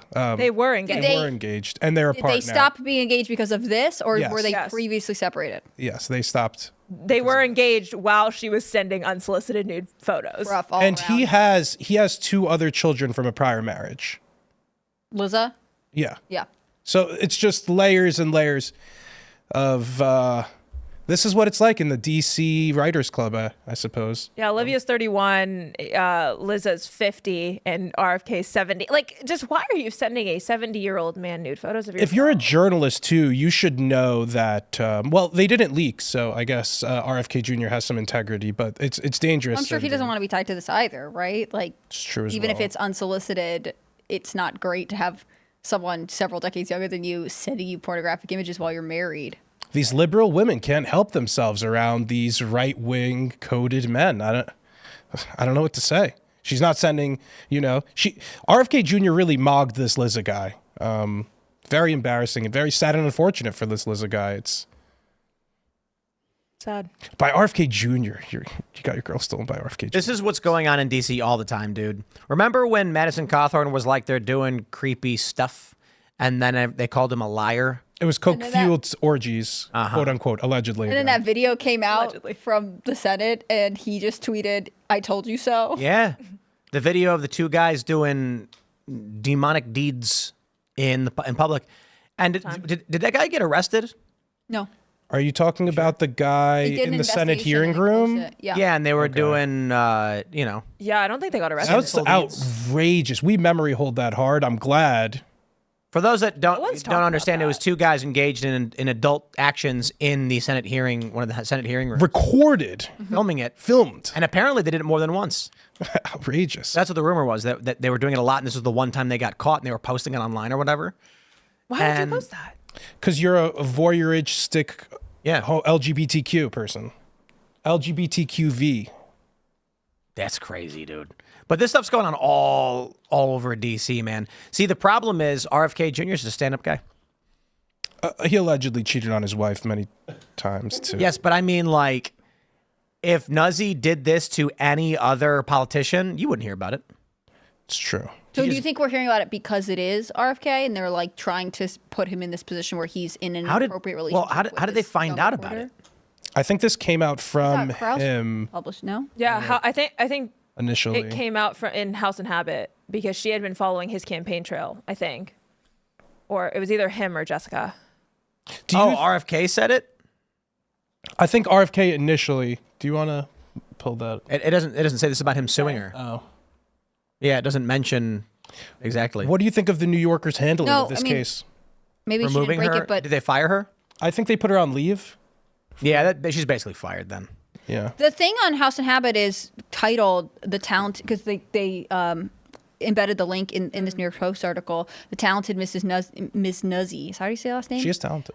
Exclusive insight into the sexting scandal between RFK Jr. and Olivia Nuzzy. But I don't know if she I think broke it the was story on or her just Substack. commented. She broke the story herself. That'd be crazy. Or she just commented after. I didn't follow the timeline that closely. Let's stop talking about. You brought this up. I know, because Elad wanted to talk about it. No, it is substantial Elad. too with It's the Trump Elad wants to campaign meet as her. RFK Jr. becomes a Trump campaign surrogate. Elad just wants to meet Olivia. Olivia, if you're listening, Elad wants. If you want to write slide about into me- DMs. He's right here. Let's jump to this story. This is over the weekend. Trump says he doesn't see himself running in 2028 if he loses in November. This is it, ladies and gentlemen. If you love Donald Trump, he's got to win because otherwise he's going to go on his yacht, go to the Mediterranean, and he's going to just relax for the rest of his days. So I know Trump said this, but I believe it's fake news. I believe if Trump loses, he will run again. And 82-year-old Donald Trump. yeah, it'll be about Joe Biden's age currently, I think I don't he think would he run will. again. give or take. Nah, look, It's his for the taking, however. Trump's a spry 78, but he's not. It's exponential decline when you're getting older. Do you believe if he wants it, the Republican electorate would pick him? Or you think somebody else would? I think by 2028, if Trump loses again, there's no way he's winning the primary in 2028. I think there is a cult of personality around Trump, and if he wanted it, he could easily have it, and nobody else could challenge him. It'll be a similar primary to the way it was this time, if it happens. It's all up to him. I don't think Trump's ego. It would be contentious, but Trump, I believe, would not win. I don't think Trump's. From what I know and understand about Trump, I just don't see it. But time will tell. Do you think that if Nikki Haley was the Republican nominee right now, she'd be leading in the polls dramatically? Yeah. What do you guys think? Yes. I don't Only think because she's a more so-called moderate candidate, and in a general, you want a more moderate candidate. What if Ron DeSantis won the primary? Do you think he'd be leading Kamala? Also, yes. I don't know. I don't know. In a general I election, think they yeah. would have pulled Ron- Biden Ron- if it was DeSantis. Ron was stable, but very uncharismatic. He's young, though, and energetic, and I think that was... he also was one of the only Republicans in the midterms to overperform in his state, so Florida was one of the rare bright spots for the midterm. A young moderate. It's always difficult to get out of the primary. You know, you're running a different race in the primary than you are in the general election. The reality is we had the conversation about age now. Like, we have polled Americans far and wide about how they feel about age. And Joe Biden, you know, Trump, I think seems like a very healthy 78-year-old. But if he were to run in 2028, he would be older than Biden is now. And despite the personality and despite the devoutness of a lot of his followers, I think 4 years from now, that would not be enough to overcome that. And I also think Trump is a businessman, and there's a certain level of like, you don't keep just starting failed businesses. That would be his fourth time running. And I think there is a level of, he can have more influence if he stays out of that race and hosts fundraisers and talks to whoever he wants to and endorses candidates. Even though right now his endorsements aren't 100% successful, I think if he wants to stay in the political field in 2028, he'd have more influence from the outside than on the inside, largely because we talked about age. I also think it is smart to, like, I'll acknowledge, you know, there's a chance that maybe he is like, just kidding, I'm doing it.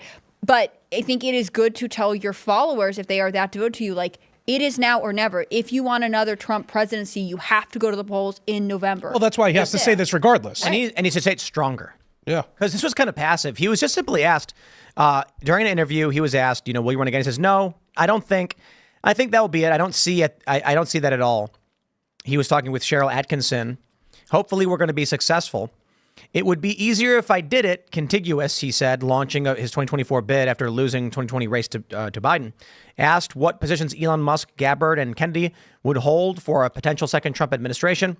He said, RFK would do great on health and on the environment. Gabbard is a common sense person, national security, by the way.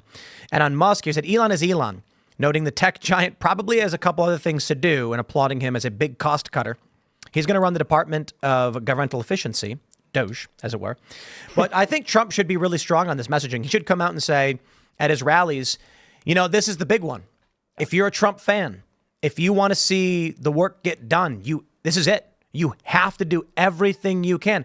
I actually think that Trump going out and saying it's the end of this country is less motivating for his diehard fans than this is my last chance to serve all of you as your president.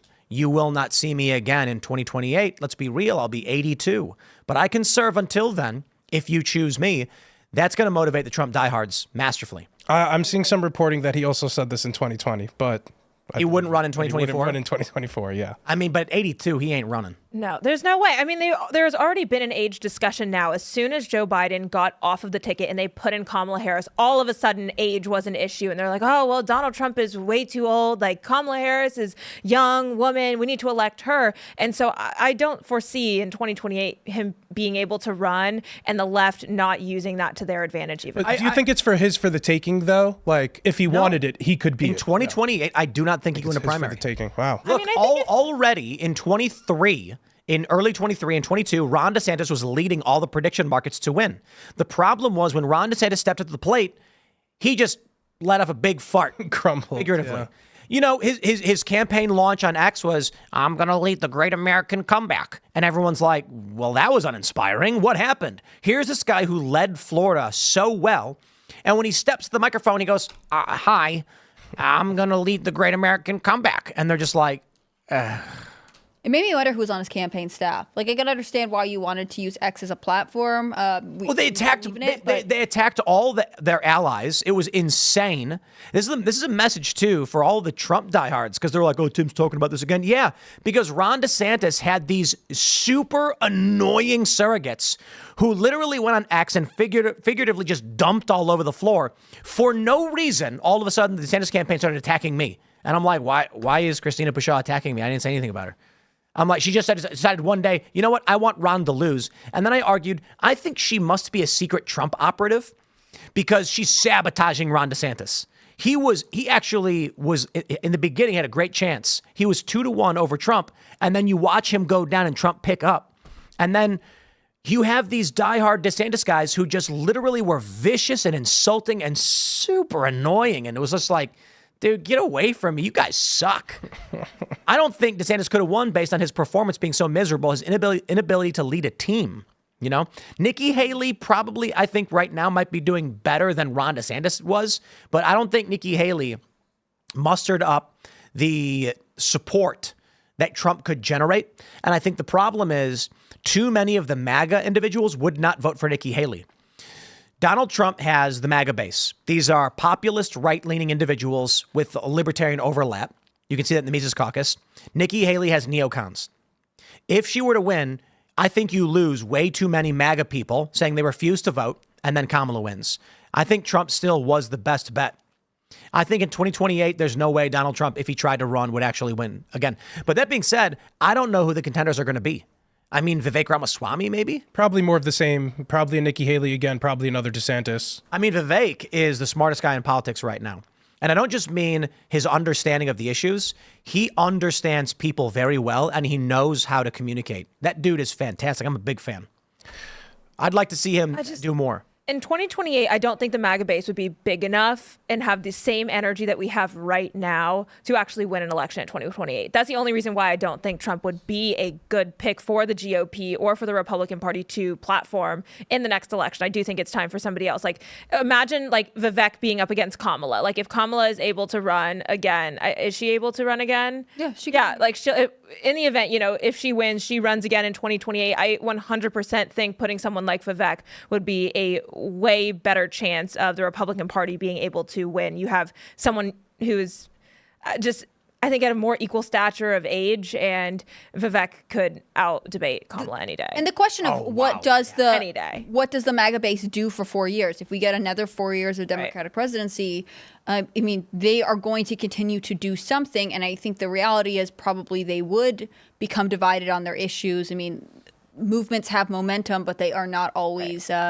It's difficult for them to last multiple decades. Trump has basically been running for a decade, especially the last 4 years. I think right now we are the most unified we've ever seen, especially after the RFK endorsement, because we finally have those center of the aisle, the moderates, the libertarians who are finally supporting. Like, okay, you know what? I hate Kamala Harris. I will vote for Donald Trump because of RFK, because of what Vivek said, because of what Elon said, and all of these people are historically voting Democrat people. And so now that they're coming out and saying that, you know, I truly think that RFK was a huge unifying moment, especially with this election. And then there's never going to be another election like this. I think Trump knows that too. Indeed. Yeah. I think you have to know when to walk away. And I think it would make sense if he were like, I'm 82 years old. I'm going to walk away now and serve my country in a different way. I don't understand how Trump keeps doing this. I'm not kidding. Like, I could not imagine being 78 and just being like, I'm going to keep working the hardest possible thing you can imaginably do. While people are trying to kill me. Yeah, dude, I gotta tell you, dude, I'm at 50, I'm going to be like on some island somewhere fishing and just being like, I'm tired, man, you know?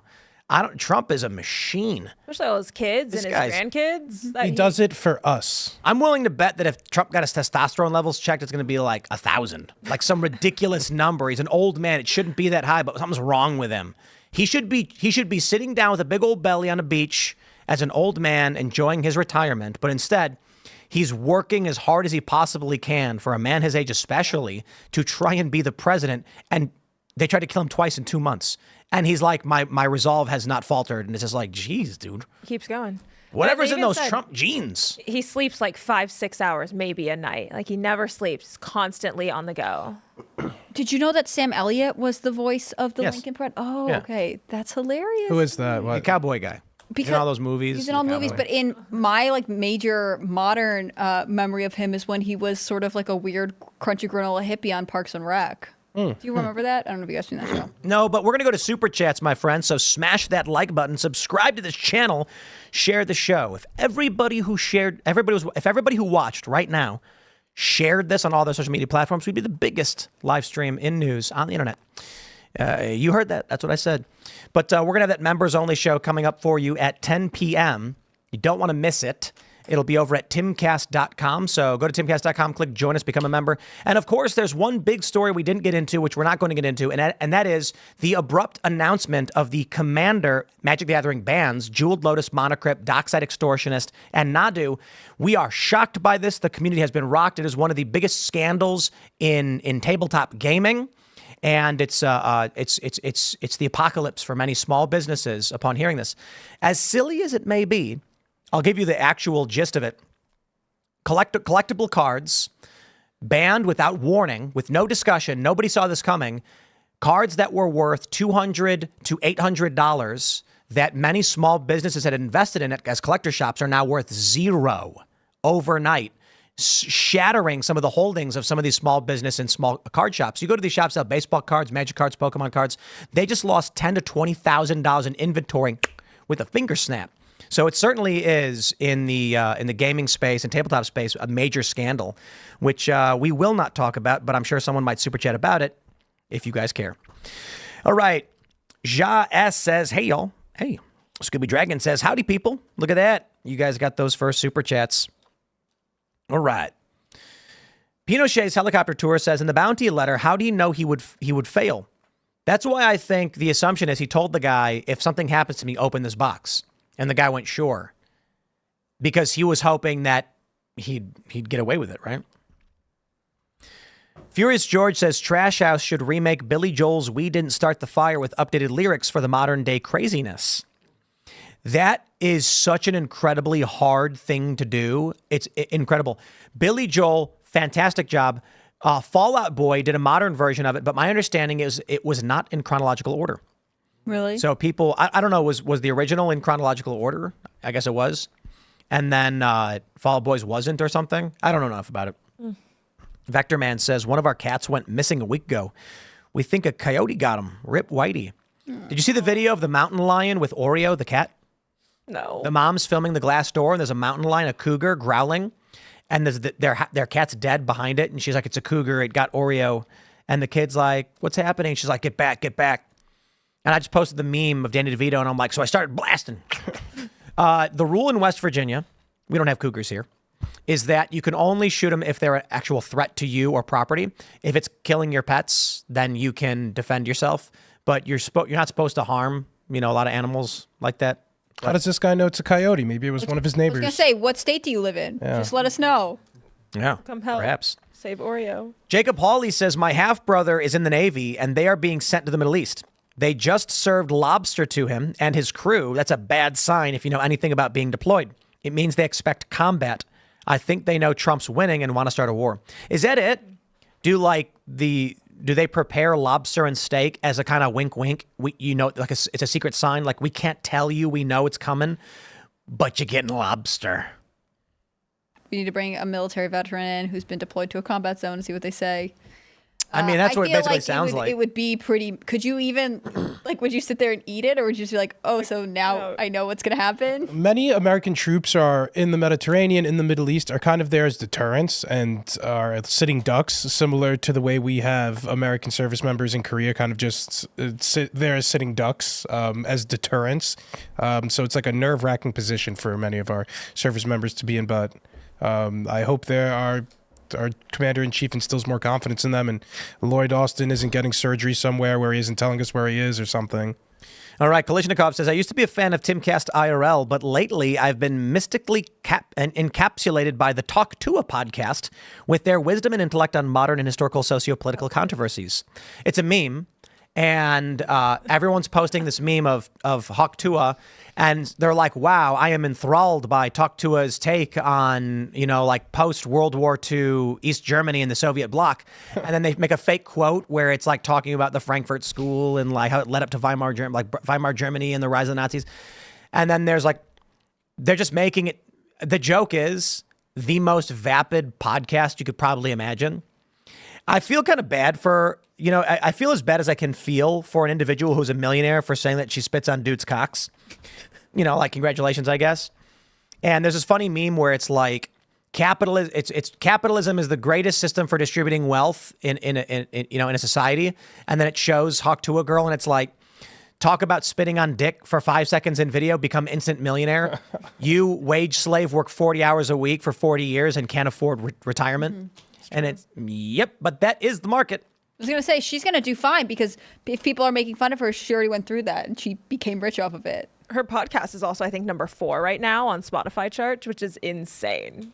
Jeez. I think she suffers from the least amount of internet brain among all the celebrities or influencers, if you will. So she's the most normie person online now. You watch her show? I've watched a little bit of it. She's just a regular girl. She doesn't get like a lot of jokes on the internet culture stuff. And it's very refreshing to see somebody who isn't completely enthralled in What do internet they talk culture. about? It was weird stuff like actors and stuff. There's just like weird cultural. She's just a pop culture girl. Just a regular old. The reason I think she's big, and it's probably among women, like was it Call Her Daddy or whatever? Alex Like, Cooper. yeah, women podcasts are going to be talking about dudes and dating and like stuff like that. She's surprisingly not super crime. smutty. Crime. Like on the internet, it's a race to the bottom very quickly. But she hasn't leaned into like sexual content or racy, like any of the I things feel on the like internet I was saying, that like I feel kind of monetizes bad easily. because like of course she has to roll with it. She's a meme, and it's kind of funny because remember Overly Attached Girlfriend? So that meme of her with the big eyes. And yeah, it was this woman who made a video singing like a Justin Bieber song or something like that. It was really creepy. I don't remember exactly what it was. And it became a meme about like being stalked by Olivia Nuzzi. Haha, I'm kidding. But basically. And she made a career out of it. She made a bunch of money off of it for as long as she did. For a while, people who became memes were just like, I'm being made fun of all the time, no matter where I go. And then some people figured out like you can make money off this being that character. And so with Hawk Tuah, we're in the era now when you get memed, you instantly become rich and you build a business off it right away. So I feel kind of bad for her because could you imagine just like hanging out with your bros, you make one disgusting smut joke and then it defines who you are everywhere. And they come to you and they say, Elad, we love how you made that big dick joke. And that's all you're ever going to be, but you're going to have $1 million. Yes or no? And you're like, yes, I guess. And let's take a selfie together and say the word. She talked about how like she went to her dad and she had to tell him what happened because she's famous now. And she just saw the look in his face. And it's like, man, Yeah. that probably sucks. But she's a millionaire, so, you get what you pay for. That also might be some of the motivation, like you're saying, her content's not. She didn't explicitly go into like a smutty. She could have easily been like OnlyFans. right. Yeah, are you kidding? Her whole Instead, thing she seems was to be like the only thing I remember after was like her making a video about donating supplies to an animal shelter, Yeah. and then maybe she's working really hard to not touch the relationship or anything tangentially related to her viral moment on her podcast. Like maybe having a dad who was disappointed in her will save her. She's trying to pivot to be the regular Southern girl who I think she was working at like some sort of plant, like very low level job and had no money growing up, like just very middle American Southern family. So she's trying to pivot now and expose that. It says like it's just a cozy talk show featuring different conversations with celebrity guests, anecdotes, relationship advice, sports updates, and Southern hospitality. And so I think it's good for her that she went this route because being a young woman and rising to fame that quickly, I think she very easily could have been taken advantage by the Hollywood industry. Would you go on the Talk to a podcast? I don't think I would. Really? I don't know. Maybe just for fun. yeah, like, talk why to her. not? Why not? Support women. Yeah, I mean, it's why like not? she's a regular chick. When do you think Turning Point's going to offer her an ambassadorship? Absolutely. Well, No, hey, no. you never know. All right, we got it. Probably We got a very Morgan wasn't gonna very talk important definitive. super chat here. Dex and Dice LLC says Monocrypt are going to be joining the ranks of the Power 9 and make it the Power 10. Get those crypts while you can, guys. They're going to take a hit for a while, but they'll climb back up. So this is, of course, a reference to. I think this is actually some of the biggest news in tabletop gaming. It's seriously a major scandal. I'll give you the quick version. 4 cards, one of which. So it's a Magic the Gathering. For those that aren't familiar, it's a strategy game. The first and most popular card game in the world. And we're talking about the most popular format for play. So this is professional level play. This is like a major league sport, essentially. And some cards are never printed again. So they're rare and hard to come by. And they have to be real cards from the company to be used in sanctioned events. Some of these cards are extremely valuable. Of course, the Black Lotus can go up to $3 million. One of the original cards ever made. It's the rarest. You can't use it in any game. It is banned. But it's, I think, a grade 10, which are extremely hard to find because even out of the pack, they could be 9.5. could be $3 million. You could buy lower grade ones for like $160,000. So these cards are valuable. It's like if it was a baseball card. So there are certain cards that are used in every single deck by everybody who can afford them because they can range from $200 to $800. By banning them without any notice, you have now set the value to zero, completely undercutting collectors and small businesses. But here's the big thing. A few days before the announcement came that they were eliminating these high value cards, there were massive spikes in the sale of these cards from certain shops, indicating that people knew this unorthodox move was coming and that the industry was going to be nuking high value products, allowing people to drive the price up for the short term, sell them all off to the people who wanted them. And then now that they've all sold off and many of these insiders dumped their inventories, they make the ban and they've now passed the losses onto run of the mill regular people and small businesses.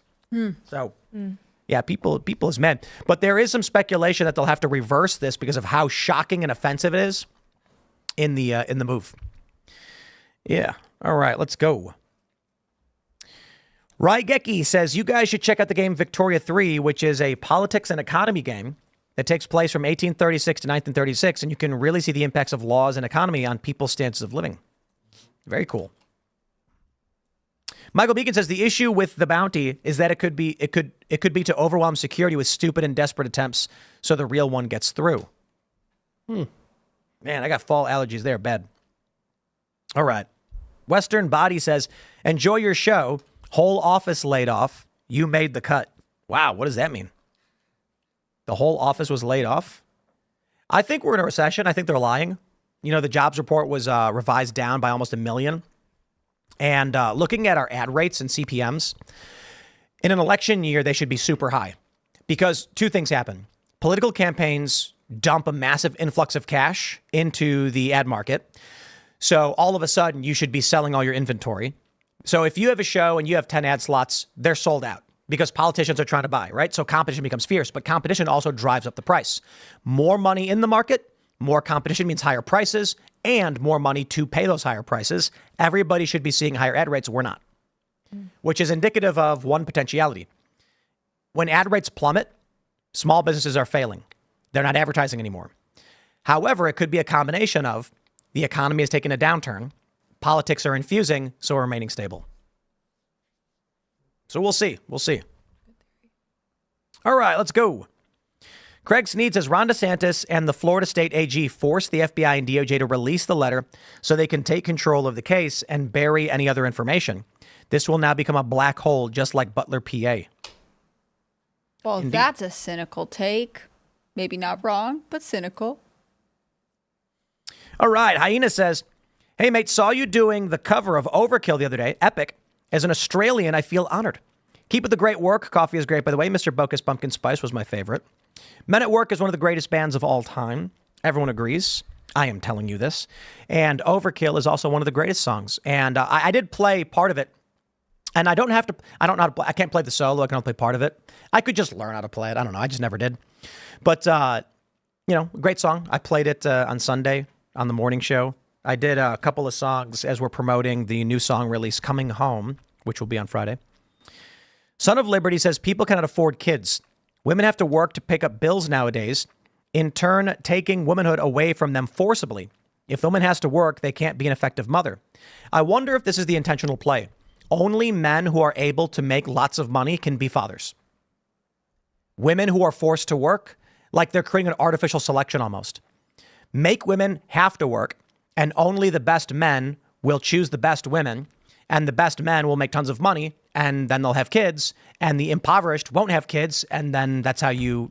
You know, Senator Elizabeth Warren wrote a very interesting book on this called The Two-Income Trap, now that she doesn't... but she doesn't align with much of what she writes in that book. Just about this exactly, how women entering the workforce complicated relationships and the labor force demands. And the only issue with the theory to me is that data indicates that people with lower socioeconomic status, lower education, lower income, whatever, tend to have more children than well-educated. So I don't think having degrees necessarily means that you're actually smart or credentialed. Oh, no. Whatever. Yeah, but in this case, like people who don't who have the least amount of financial resources are still having children at a higher rate than people who have more financial resources. Yet that's where the abortion clinics target. They target lower socioeconomic background people within America, and they would rather advertise to women, oh, you actually can't afford children, which I think is interesting. Yeah.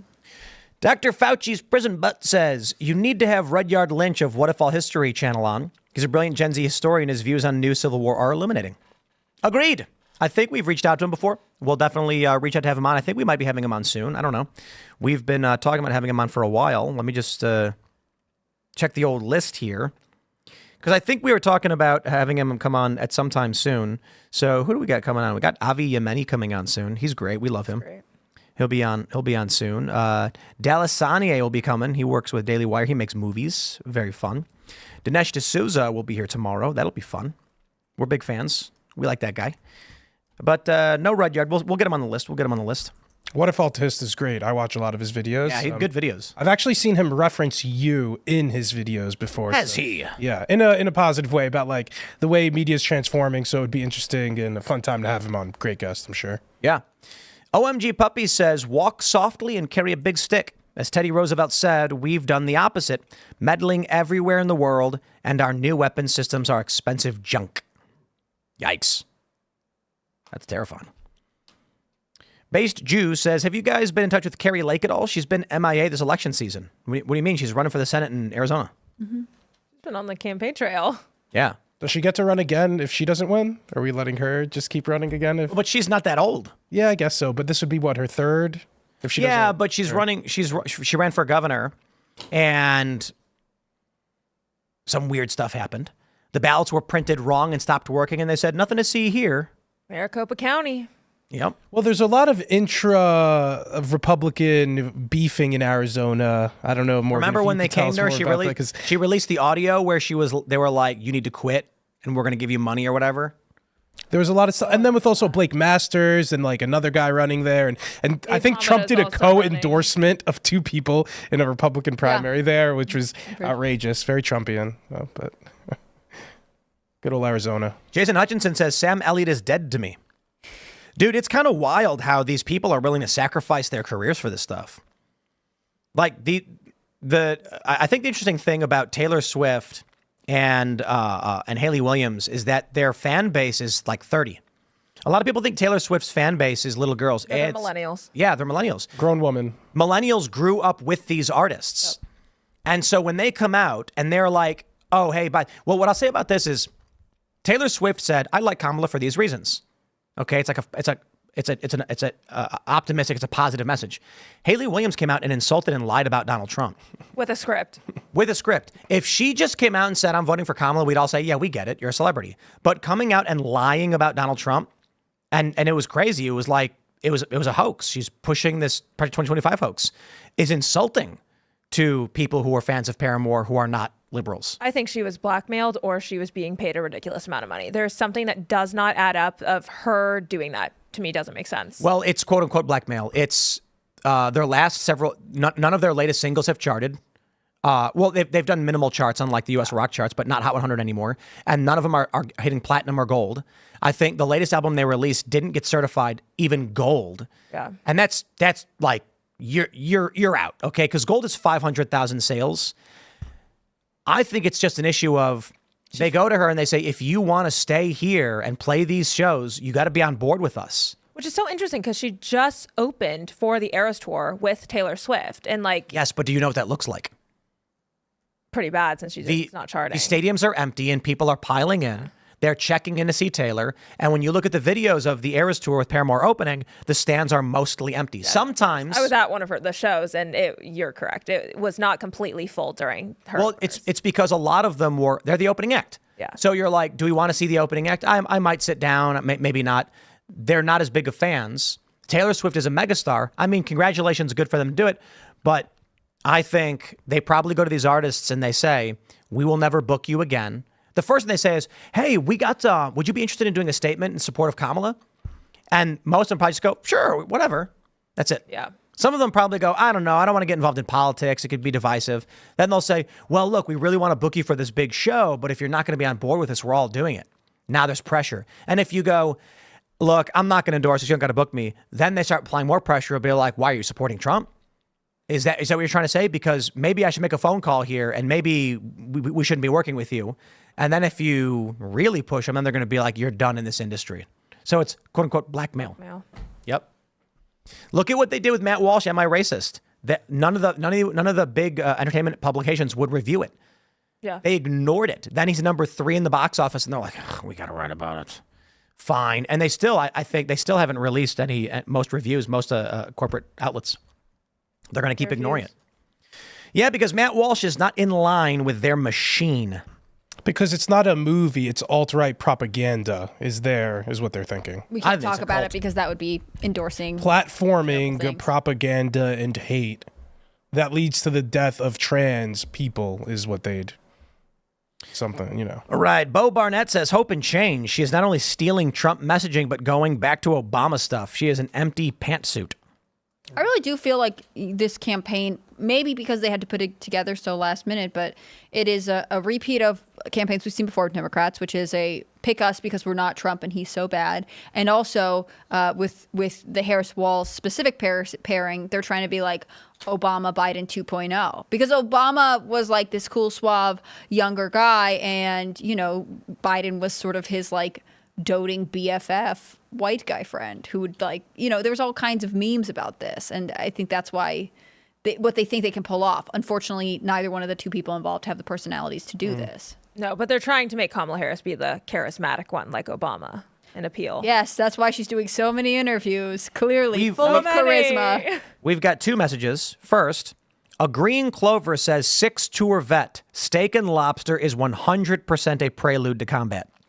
Brian Reva says, nah, we got lobster and steak in the Navy at the end of long deployments. Usually it's not that special.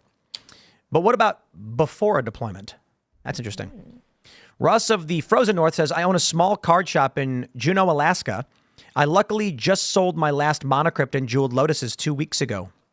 Well, congratulations. You just saved yourself $1,000 or more, depending on which lotuses and which monocrypts they were. Here's another big thing about it is that these 2 cards specifically, they have numerous different reprints and promos. It was like, these are cards that exist in all of the decks. They're expensive, but all the decks basically have them, except for like if you're playing a lower cost format. So it's just kind of wild. I don't know how to describe it. Like just how wild it is to have just announced something so dramatic overnight without notice, and the insider trading allegations, major scandal. All right, we'll grab some more super chats. What do we have here? What's this? Cultural Exile says, looks like Trump bought Ryan Routh old roofing web domain. It links to his campaign now. There's no saying Trump did that. Anyone could have done that. All right. Colonel Sanders says, why do we support Israel when they do literally nothing for the U.S. save for blowing up our warships, USS Liberty? Elad. We have a lot of allies across the earth that they benefit a lot more from the relationship than we do, so I'll leave it at that. All right. What do we have? Dominator says, I'm surprised I haven't heard anything from y'all about the IAM 751 strike in the Pacific Northwest.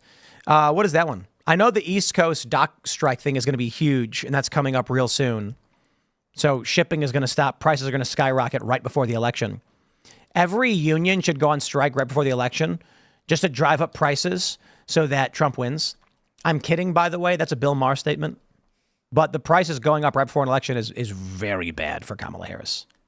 Although she's trying to play it off like she's not the incumbent. We can't have 4 more years of this, says Tim Waltz. But people are dumb. They don't get it, Amazing Blue Guy says, military vet here, Fridays were always surf and turf. But if we were on a base, getting lobster and steak did usually mean something was coming. Ooh. Yikes. Yep. I mean, steak, they want to make sure you got your protein and your iron so you're good to go, Lobster is delicious, though. It's funny because lobster used to be considered garbage food. Really? Because it was so abundant. That there was actually, there's this old post on the internet where like longshoremen in Maine or whatever had union contracts that said you can't serve lobster more than twice a week. I mean, there's lobster like crazy up in Maine and it is good stuff. Yo, it's wild how good. I was in Rhode Island and I got a lobster, and they bring it to you in a bowl with the shell still on, and you pull it off, and then the lobster meat is just there. Tastes great. Water bugs. Eating insects, but you will eat the bugs only if they're in the water. All right, Ginger Prime says, I'd vote for Tulsi Gabbard over Kamala any day. Well, yeah, of course. Who wouldn't? I think this is the lie that they're like, it's the woman thing. Remember, they're bigoted against women. Like, No.